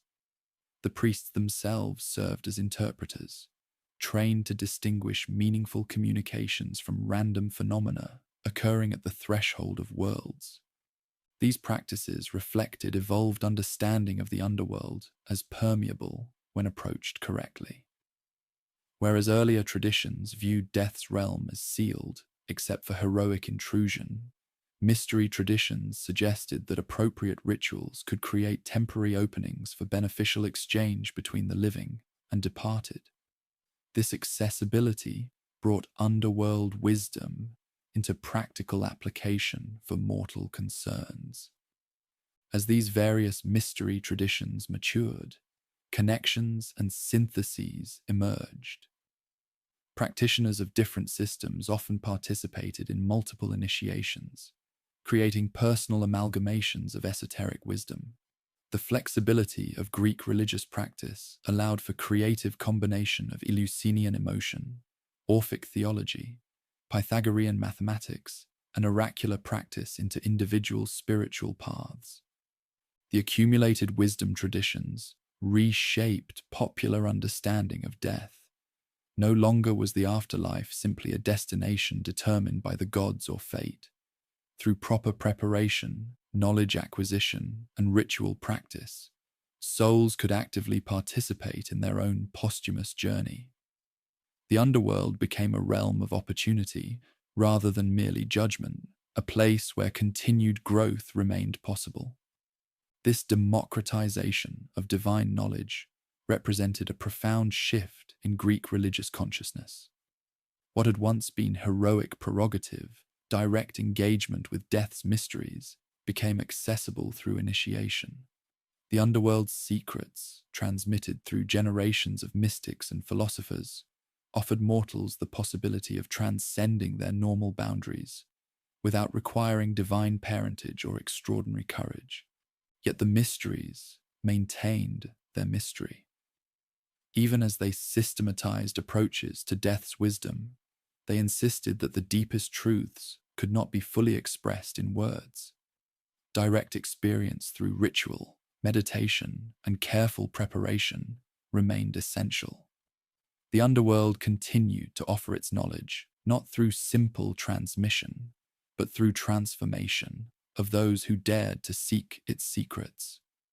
Thus, mystery traditions established that death's realm held not just judgment and residence, but education and evolution. The King of Shadows presided over a domain that served cosmic function through individual transformation. By offering paths to wisdom while living, these traditions ensured that death, when it came, would find souls prepared for its challenges and opportunities. As mystery traditions offered experiential wisdom, philosophers began to question, analyze, and reinterpret the traditional underworld narratives. What had originated as mythological storytelling gradually transformed into systematic theology and ethical frameworks. These thinkers dared to ask, what if the afterlife reflected not mere divine whim, but cosmic justice operating according to rational principles? The earliest literary presentations of death's realm appear in Homer's epics, where shades exist in diminished form, divorced from the vitality that defined their mortal lives. Achilles' famous lament to Odysseus crystallized this bleakness. He would rather serve as a farmhand among the living than rule over all the dead. This vision emphasized separation, souls cut off from light, sensation, and meaningful action. The Homeric underworld operated through depletion rather than punishment or reward. All souls, regardless of their earthly status or deeds, wandered through the same asphodel fields. The only distinction came through burial rites. Those denied proper ceremony remained uneasily between worlds, rather than accepting shadowy residence. Death became ultimate equalizer, reducing heroes and kings to insubstantial echoes. This philosophical framework suggested that meaning resided exclusively in mortal existence. The afterlife served merely as repository for what had been, rather than platform for what might be. Heroes sought kleos, undying fame, earned through deeds that would outlive their physical forms. Yet even this glory existed primarily in memory among the living, offering scant comfort to faded spirits below. Homer's influence persisted precisely because of its stark honesty. Rather than offering comforting illusions about posthumous rewards, his vision faced mortality's bitter reality. Consciousness without agency, memory without substance, identity reduced to whispered names. This confrontation with meaninglessness drove both religious innovation and philosophical inquiry. Plato revolutionized underworld theology by infusing it with ethical purpose and metaphysical weight. His myth of Ur, presented in the Republic, reimagined the afterlife as cosmic court, where divine justice operated through mathematical precision. Souls didn't merely arrive at predetermined destinations, they chose their next incarnations based on wisdom gained through previous lives. The philosopher's vision expanded traditional geography with mechanical sophistication. Souls traversed the spindle of necessity, where the fates sang harmonies that determined cosmic motion. They witnessed judges who pronounced not just on immediate moral worth, but on the soul's capacity for future improvement through experience. The process emphasized education through consequence, rather than mere retribution. Plato's innovations included the concept of intermediate purification. Between death and rebirth, souls underwent cleansing proportional to their moral weight. This refinement process operated through both pleasure and pain, ensuring that each soul experienced fully the implications of its choices. The underworld became alchemical laboratory, where spiritual transformation preceded return to embodied existence. His framework suggested afterlife architecture responding to ethical need. Rather than fixed regions, the space organized itself according to soul's requirements for growth. The most corrupt required the deepest purification, while those nearly perfected needed only minor adjustment before ascending to divine contemplation. This flexibility made cosmic justice simultaneously personal and universal. The philosopher also redefined the purpose of burial customs and mourning. Rather than ensuring proper placement in fixed afterlife domains, these practices should prepare souls for ongoing journeys toward truth. Death marked transition between learning phases rather than final examination. This perspective transformed religious practice from fearful propitiation into wise preparation for continued existence. Stoic philosophers approached death through the lens of natural philosophy, viewing the soul's fate as expression of logos, divine reason permeating all existence. Their underworld interpretations emphasized rationality and acceptance rather than mystery or reward. Death represented return to the source, dissolution of individual identity into cosmic consciousness from which it had temporarily emerged. Marcus Aurelius characterized death as simple change of elements.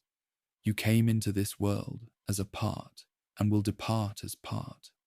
Accept change as you would seasonal alteration of nature. This perspective dissolved traditional fears about underworld journeys or posthumous judgments. The realm of death existed as natural phenomenon, requiring no separate geography or divine governance. The Stoic afterlife collapsed into inevitable return to fundamental principles. Just as bodies decomposed into earth, water, air, and fire, souls reintegrated with universal mind. Individual consciousness might persist briefly during this transition, but ultimately merged with the eternal pattern from which it came. This process carried neither reward nor punishment, merely the completion of natural cycles. Their ethical framework derived motivation from duty rather than fear or hope regarding death. Living according to virtue aligned one with cosmic order in the present moment. Whether individual consciousness survived death became irrelevant compared to fulfilling one's role within the rational universe. The underworld, if it existed at all, operated according to the same logical principles governing all existence. This philosophy offered liberation from superstition while maintaining ethical seriousness. Death couldn't threaten those who understood their fundamental unity with all existence. The underworld lost its power to intimidate or entice, becoming merely another expression of nature's inexorable processes. Sages prepared for death not through ritual or belief, but through philosophical contemplation that revealed mortality's place within eternal reason. In contrast to philosophical abstraction, mystery religions maintained that direct experience of divine truth offered transformation beyond theoretical understanding. These traditions preserved and evolved mythological frameworks while insisting that the deepest wisdom came through initiation rather than analysis. The Dionysian mysteries focused on ego death as preparation for actual mortality. Through ecstatic ritual involving wine, music, and symbolic dismemberment, participants experienced temporary dissolution of individual identity. This practiced death taught that consciousness could survive the loss of habitual selfhood, preparing souls for ultimate transition with reduced fear and resistance. Bacchic rites specifically addressed the underworld through reenactment of Orpheus's journey. Initiates symbolically descended, died, and were reborn through ritual sequences that collapsed the boundary between mythological narrative and personal transformation. The experience reportedly left participants changed in fundamental ways. Fear of death replaced by curiosity about continued existence beyond bodily form. The mysteries of Isis adapted Egyptian wisdom to Greek needs, presenting death as journey toward reunion with divine principles. The goddess Isis's search for her dismembered consort Osiris paralleled each soul's quest for wholeness. Initiates learned that apparent destruction served necessary purposes in the cosmic renewal cycle. Death became portal rather than ending, passage rather than destination. These traditions maintained that philosophical speculation couldn't replace experiential knowledge. While thinkers debated underworld topography and theological principles, mystics claimed direct encounter with death's mysteries through sacred drama and altered consciousness. They offered not arguments, but transformation, not theories, but wisdom earned through careful preparation and courageous engagement with liminal states. The interplay between philosophical analysis and religious experience created dynamic tension in Greek culture. Temples hosting mystery rituals stood near academies where rational discourse dissected traditional beliefs. Initiates might also study philosophy, while thinkers often sought mystical confirmation of their theories through religious practice. This synthesis produced figures like Plutarch, who served as priest at Delphi, while writing philosophical treatises about divine nature. His works attempted to reconcile mythological tradition with philosophical insight, suggesting that ancient stories contained rational truths, perceivable through both reason and revelation. The underworld in this framework operated according to moral law, comprehensible through careful study, yet fully knowable only through sacred experience. Conflicts arose primarily around claims to certainty.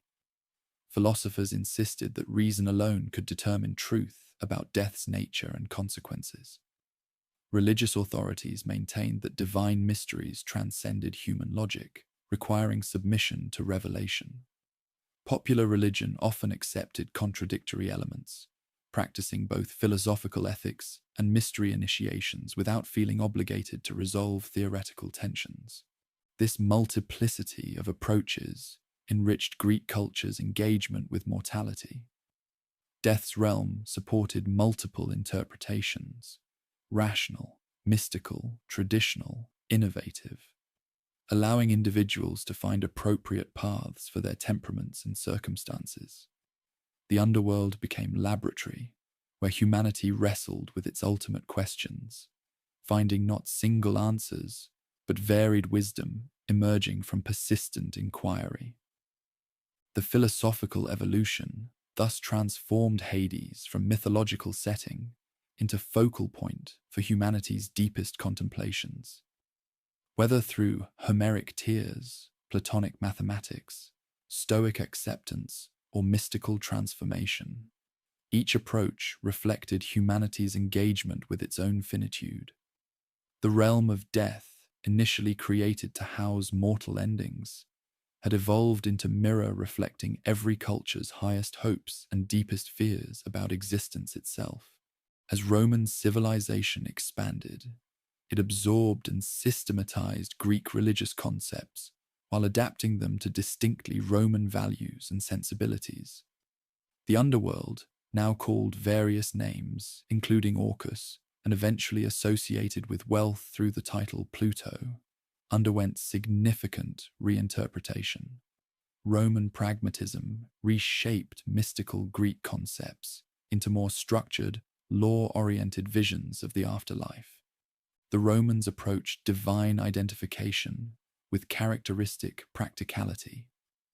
Rather than simply adopting Greek names wholesale, they identified functional equivalents within their own religious tradition before accepting the fuller mythological framework.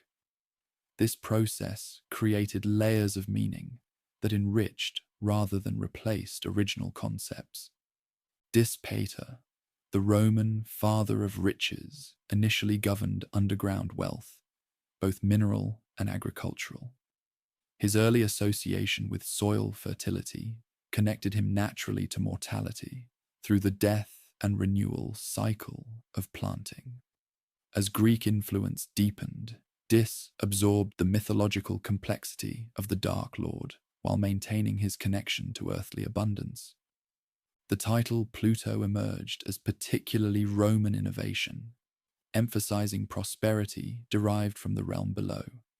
This dual identity as death's ruler and wealth's source perfectly matched Roman values that connected material success with divine favor.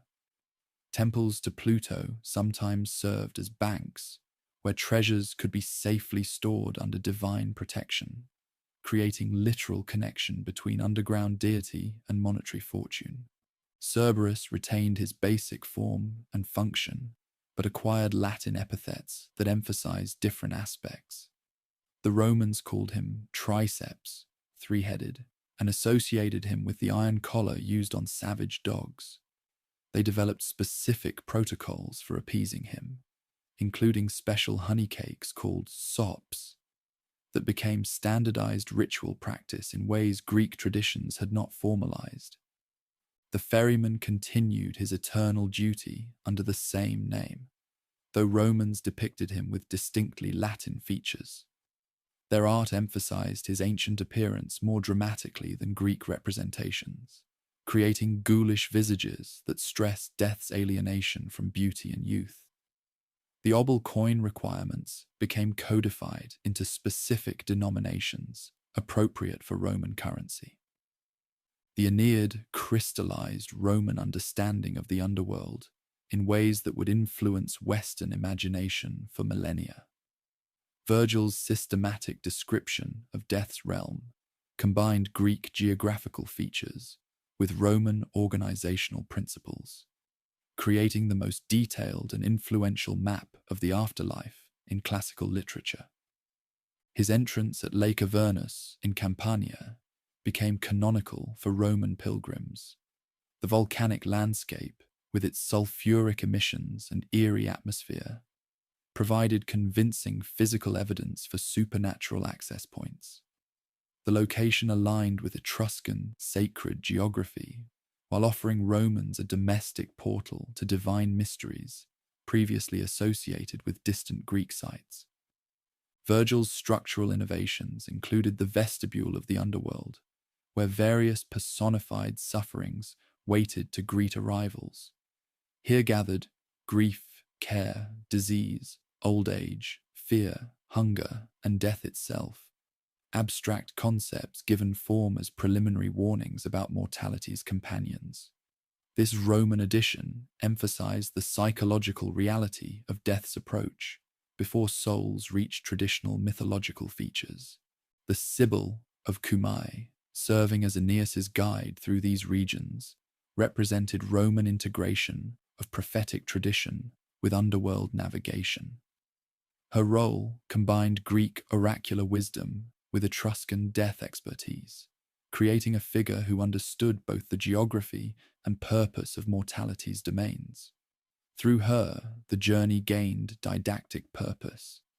Each site offered lesson about proper living and dying. Virgil's portrayal of judgment became more nuanced than traditional accounts. While Minos still determined souls' fates, his court now operated with Roman legal precision. Evidence was presented, testimony heard, circumstances considered, all reflecting the judicial processes Romans valued in their earthly courts. The underworld demonstrated that divine justice, like Roman law, operated through careful deliberation rather than arbitrary decree. Roman funeral customs evolved from simple agricultural rituals into elaborate ceremonies that reinforced social hierarchy while honoring the dead. These practices combined ancestral veneration with underworld mythology, creating complex relationships between living families and deceased members. The journey to proper burial began immediately after death. Romans closed the eyes and mouth to seal the soul within until final rites could be performed. They called the name of the deceased 3 times, a practice that tested for premature death while beginning the separation between realms. Coins placed in the mouth served double duty as Charon's fare and as insurance against awakening to find oneself mistakenly buried alive. Funeral processions reflected Roman values of public display and family dignity.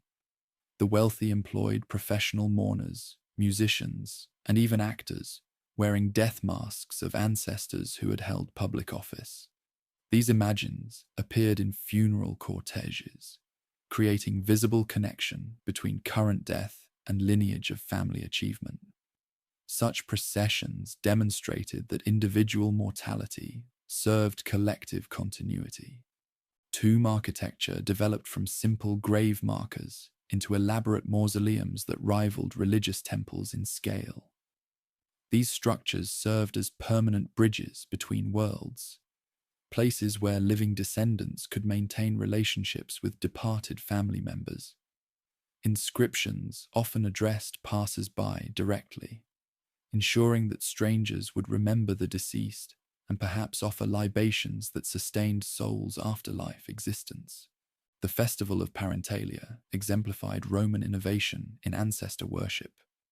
For 9 days each February, families visited tombs to offer bread, wine, salt, and flowers, while sharing ritual meals with their dead.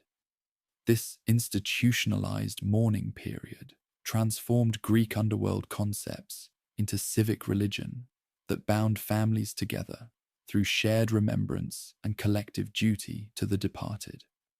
Roman culture systematically recontextualized Greek deities to align with their own value systems. Persephone became Proserpina, emphasizing her role as divine maiden while sometimes diminishing her queenly authority. This shift reflected Roman unease with powerful female figures exercising sovereignty over fundamental cosmic processes. The Roman understanding of Proserpina's journey focused less on cosmic necessity and more on familial duty disrupted and restored.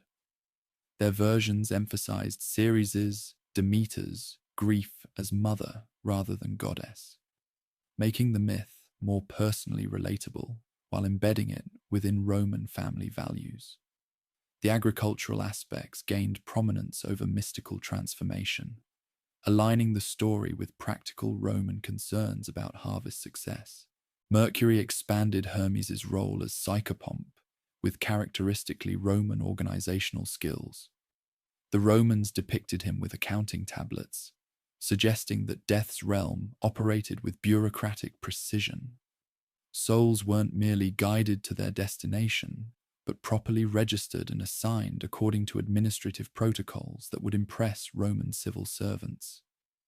The Furies underwent significant transformation in Roman hands. While Greeks often portrayed them as primal forces of vengeance, Romans emphasized their role in maintaining social order. They became the Deities, witnesses who reported crimes to divine authorities, operating more like celestial prosecutors than autonomous avengers. This change reflected Roman preference for legal process over arbitrary punishment.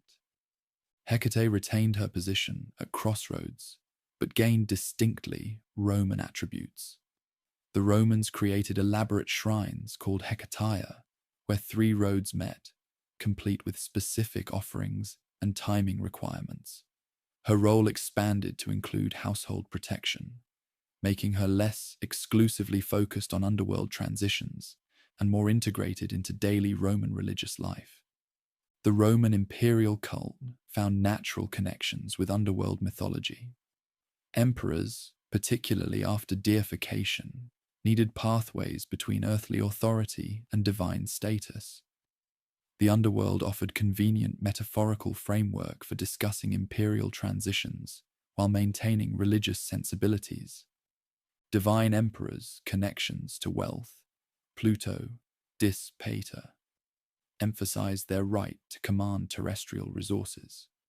Their potential journeys to the underworld upon death gained significance as examples of human potential to transcend mortality through extraordinary achievement.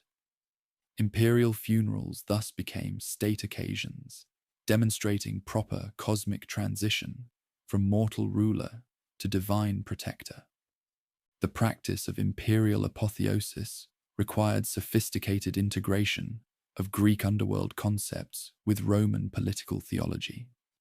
Souls of extraordinary rulers didn't merely enter Elysium, they ascended directly to divine status, bypassing normal posthumous processing. This elevation created precedent that influential Romans might hope to follow, linking proper behavior in life with extraordinary afterlife rewards. Roman poets employed underworld imagery to praise or criticize contemporary politics, dead heroes becoming examples of civic virtue, while wayward sons joining Tartarus's eternal punishments. The flexible nature of mythological interpretation allowed writers to address current events through traditional narrative frameworks, making underworld stories relevant to imperial concerns. Thus, Roman adaptation transformed Greek underworld concepts into systematic religious structure that served state ideology while maintaining personal meaning. The realm of death became thoroughly Romanized, more organized, more connected to material wealth, more integrated with family and civic duty. Yet beneath these practical adaptations, the fundamental mysteries persisted, offering Romans both comfort and contemplation as they faced mortality within their expanding empire. The shadow realm that began as primordial abyss had emerged as one of humanity's most enduring symbolic systems. From chaos through cosmic order into philosophical framework, the Greek underworld journey completed by Romans would echo through centuries of subsequent culture. Its transformation from ancient belief into perpetual metaphor demonstrates myth's capacity to adapt while maintaining essential power. As Christianity spread through the Mediterranean world, it encountered well-established underworld concepts that proved both challenge and resource. Church fathers neither ignored nor wholly condemned these traditions, but selectively incorporated elements that aligned with biblical revelation while reinterpreting others within new theological frameworks. The geography of Tartarus found particular resonance with emerging concepts of hell. The eternal torments so precisely matched to specific sins provided templates for Christian imagination of divine punishment. Tantalus's reaching fruit became metaphor for souls grasping at salvation without true repentance. Sisyphus's endless labor illustrated the futility of works without faith. The very precision of Greek afterlife justice facilitated translation into Christian moral theology. Purgatory's development borrowed heavily from the Greek concept of purification between lives. The notion that souls could be cleansed through graduated suffering, rather than immediately assigned to final destinations, aligned with the wisdom of intermediate states found in earlier mysteries. This adaptation allowed for mercy within justice, satisfying both philosophical rigor and pastoral concern for human weakness.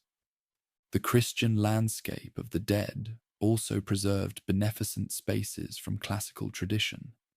Elysium's blessed fields found echo in concepts of paradise, while the journey to final judgment maintained structural similarities to Greek precedents. Even the problematic figure of Christ's harrowing of hell, his descent to free righteous souls trapped since ancient times, paralleled heroic underworld journeys that sought to rescue the unjustly detained. St. Augustine particularly engaged with classical afterlife concepts, spending considerable effort demonstrating how pagan wisdom pointed toward, while ultimately falling short of, Christian revelation. Rather than dismissing Platonic theories of soul purification as mere error, he sought to show how ancient philosophers glimpsed partial truths that found completion in gospel teaching. Medieval imagination fully synthesized classical and Christian elements, creating afterlife visions of unprecedented complexity. Dante's Divine Comedy represents the culmination of this process, where Virgil himself serves as guide through realms that combine Greek geography with Christian theology, Roman organization with medieval metaphysics. The medieval underworld maintained classical features, rivers of specific purposes, guardians at thresholds, graduated punishments reflecting earthly crimes. Yet these elements gained new significance within a cosmic drama focused entirely on salvation history. Ancient rulers of the dead yielded authority to Christian judgment, while classical heroes became exemplars of virtuous pagans achieving what earthly wisdom could attain without divine grace. Arthurian legends incorporated underworld motifs into quests for sacred objects. The journey to Anwn, the Celtic otherworld that merged with Greek Hades, became template for spiritual trials where knights faced their own soul's conditions. These adaptations preserved the essential pattern: descent, testing, transformation, and return, while redirecting purpose toward Christian chivalric ideals. Visual arts particularly demonstrated this synthesis. Medieval illuminated manuscripts depicted Hell's geography, with attention to architectural detail that exceeded classical precision. Bosch and his contemporaries painted underworld scenes that combined mythological beings with uniquely Christian torments, creating images that simultaneously educated and terrified viewers about mortality's stakes. The mystery play tradition brought underworld dramas directly to medieval communes. These productions made tangible what theological treatises explained abstractly: the soul's journey from judgment through purification or punishment to final assignment. Audiences watched familiar biblical figures interact with classical figures in domains constructed from both traditions. The Renaissance brought renewed interest in classical sources alongside Christian faith, creating space for underworld imagery to regain prominence in its original mythological context. Humanist scholars rediscovered Greek texts that medieval tradition had preserved imperfectly, allowing for more nuanced appreciation of ancient religious psychology. Artists like Michelangelo incorporated Greek underworld figures into Christian contexts with sophisticated theological justification. His Last Judgment includes Charon ferrying souls across the Acheron, demonstrating how classical symbols could illuminate rather than contradict biblical revelation when properly understood. This synthesis showed mature cultural confidence rather than anxious syncretism. Literary works expanded beyond religious instruction to explore psychological dimensions. Shakespeare's ghosts inhabiting liminal spaces between revenge and rest, borrowed from both classical and medieval traditions. Marlowe's Faustus negotiated with classical demons within Christian hell, creating dramatic tension through competing systems of divine justice.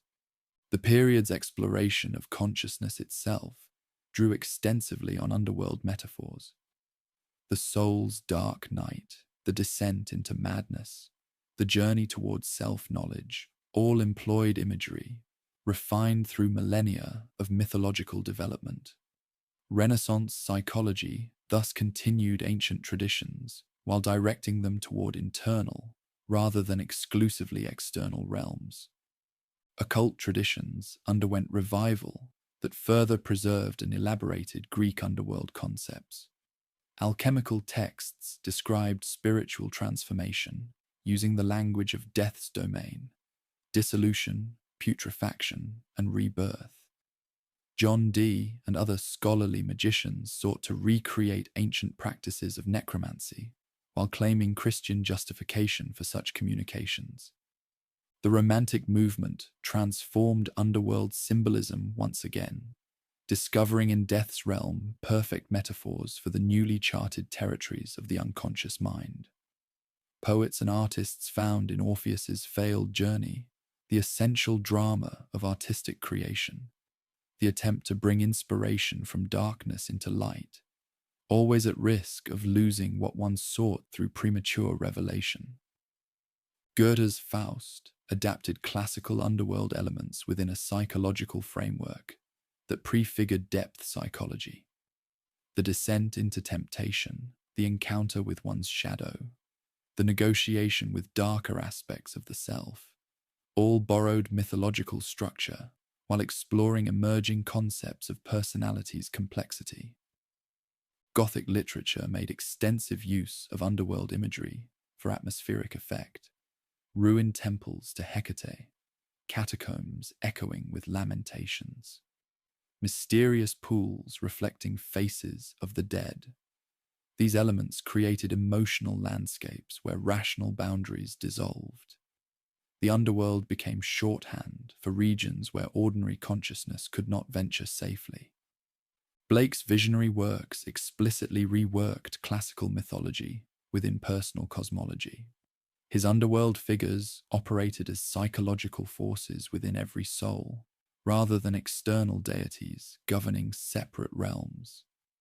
This internalization represented culmination of a process begun in antiquity. The recognition that death's domain held mirrors to mortal consciousness itself. Coleridge and other Romantic theorists proposed that mythology represented humanity's earliest attempts to map internal experience. The underworld particularly fascinated them as symbol for the darkness preceding consciousness, the raw material from which civilization and individual awareness emerged. Their interpretations moved deliberately away from literal belief, while claiming deeper truth for mythological insight. Contemporary culture continues mining underworld traditions for metaphor, narrative structures, and psychological insight. Jungian psychology particularly embraced classical afterlife imagery as representations of archetypal patterns within the collective unconscious. The hero's journey through death's realm became template for discussing individuation, the soul's development toward wholeness through confronting its own depths. Popular media, ranging from video games to television series, regularly employ structures inherited from Greek afterlife concepts. The RPG genre especially gratifies players by allowing them to enact heroic descents, face underworld guardians, and emerge transformed. These virtual journeys satisfy psychological needs, ancient mystery traditions once addressed through ritual initiation. Literature continues exploring underworld themes with sophisticated awareness of their symbolic potential.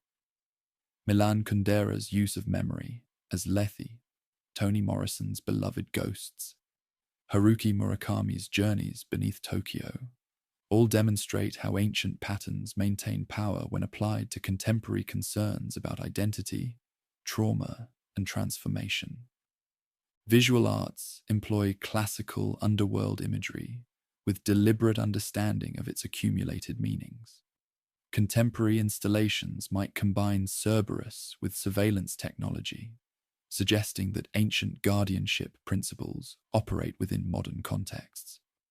These works assume audience familiarity with mythological reference while questioning its continued relevance. Music across genres frequently references classical underworld journeys. Progressive rock bands construct concept albums around Orpheus's descent. Hip-hop artists employ Tartarus imagery to discuss systemic injustice.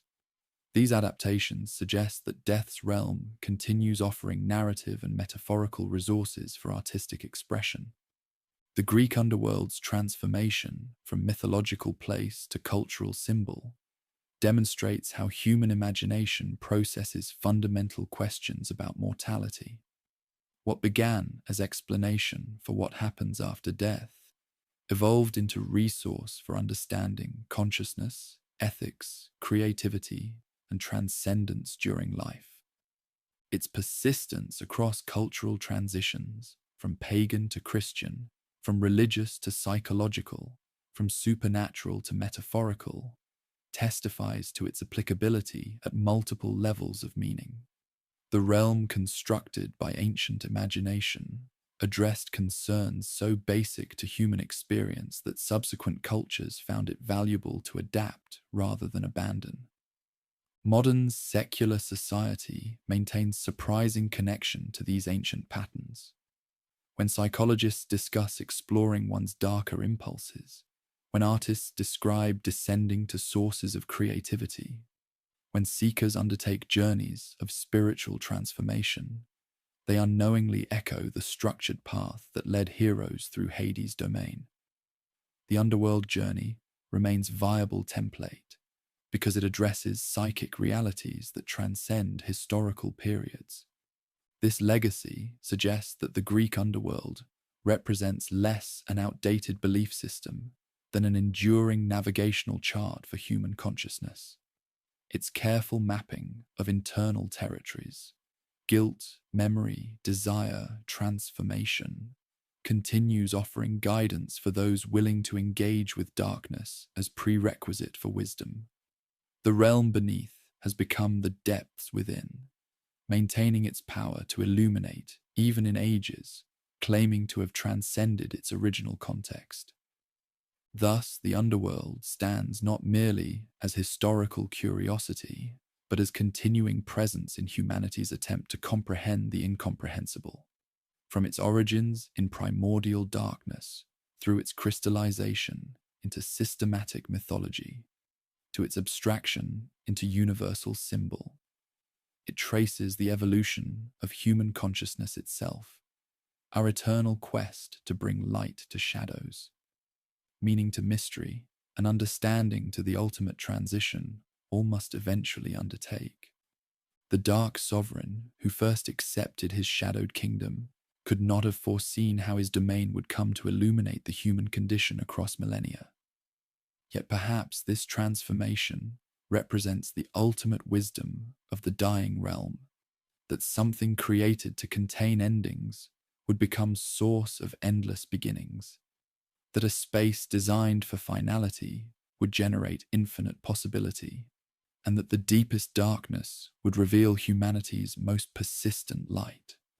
In this way, the Greek underworld completes its journey from mythological geography to psychological truth, from ancient belief to eternal metaphor. Its story, like the souls it was created to receive, finds not ending but transformation. The realm beneath becomes the wisdom within. The kingdom of shadows illuminates the light of understanding, and death's domain teaches us how to live. Thus concludes the long tale of the Greek underworld. Yet like all true stories of mortality's mystery, it contains no real ending, only the invitation to continue descending into wisdom, ascending through transformation, and discovering that the journey through death leads always back to life.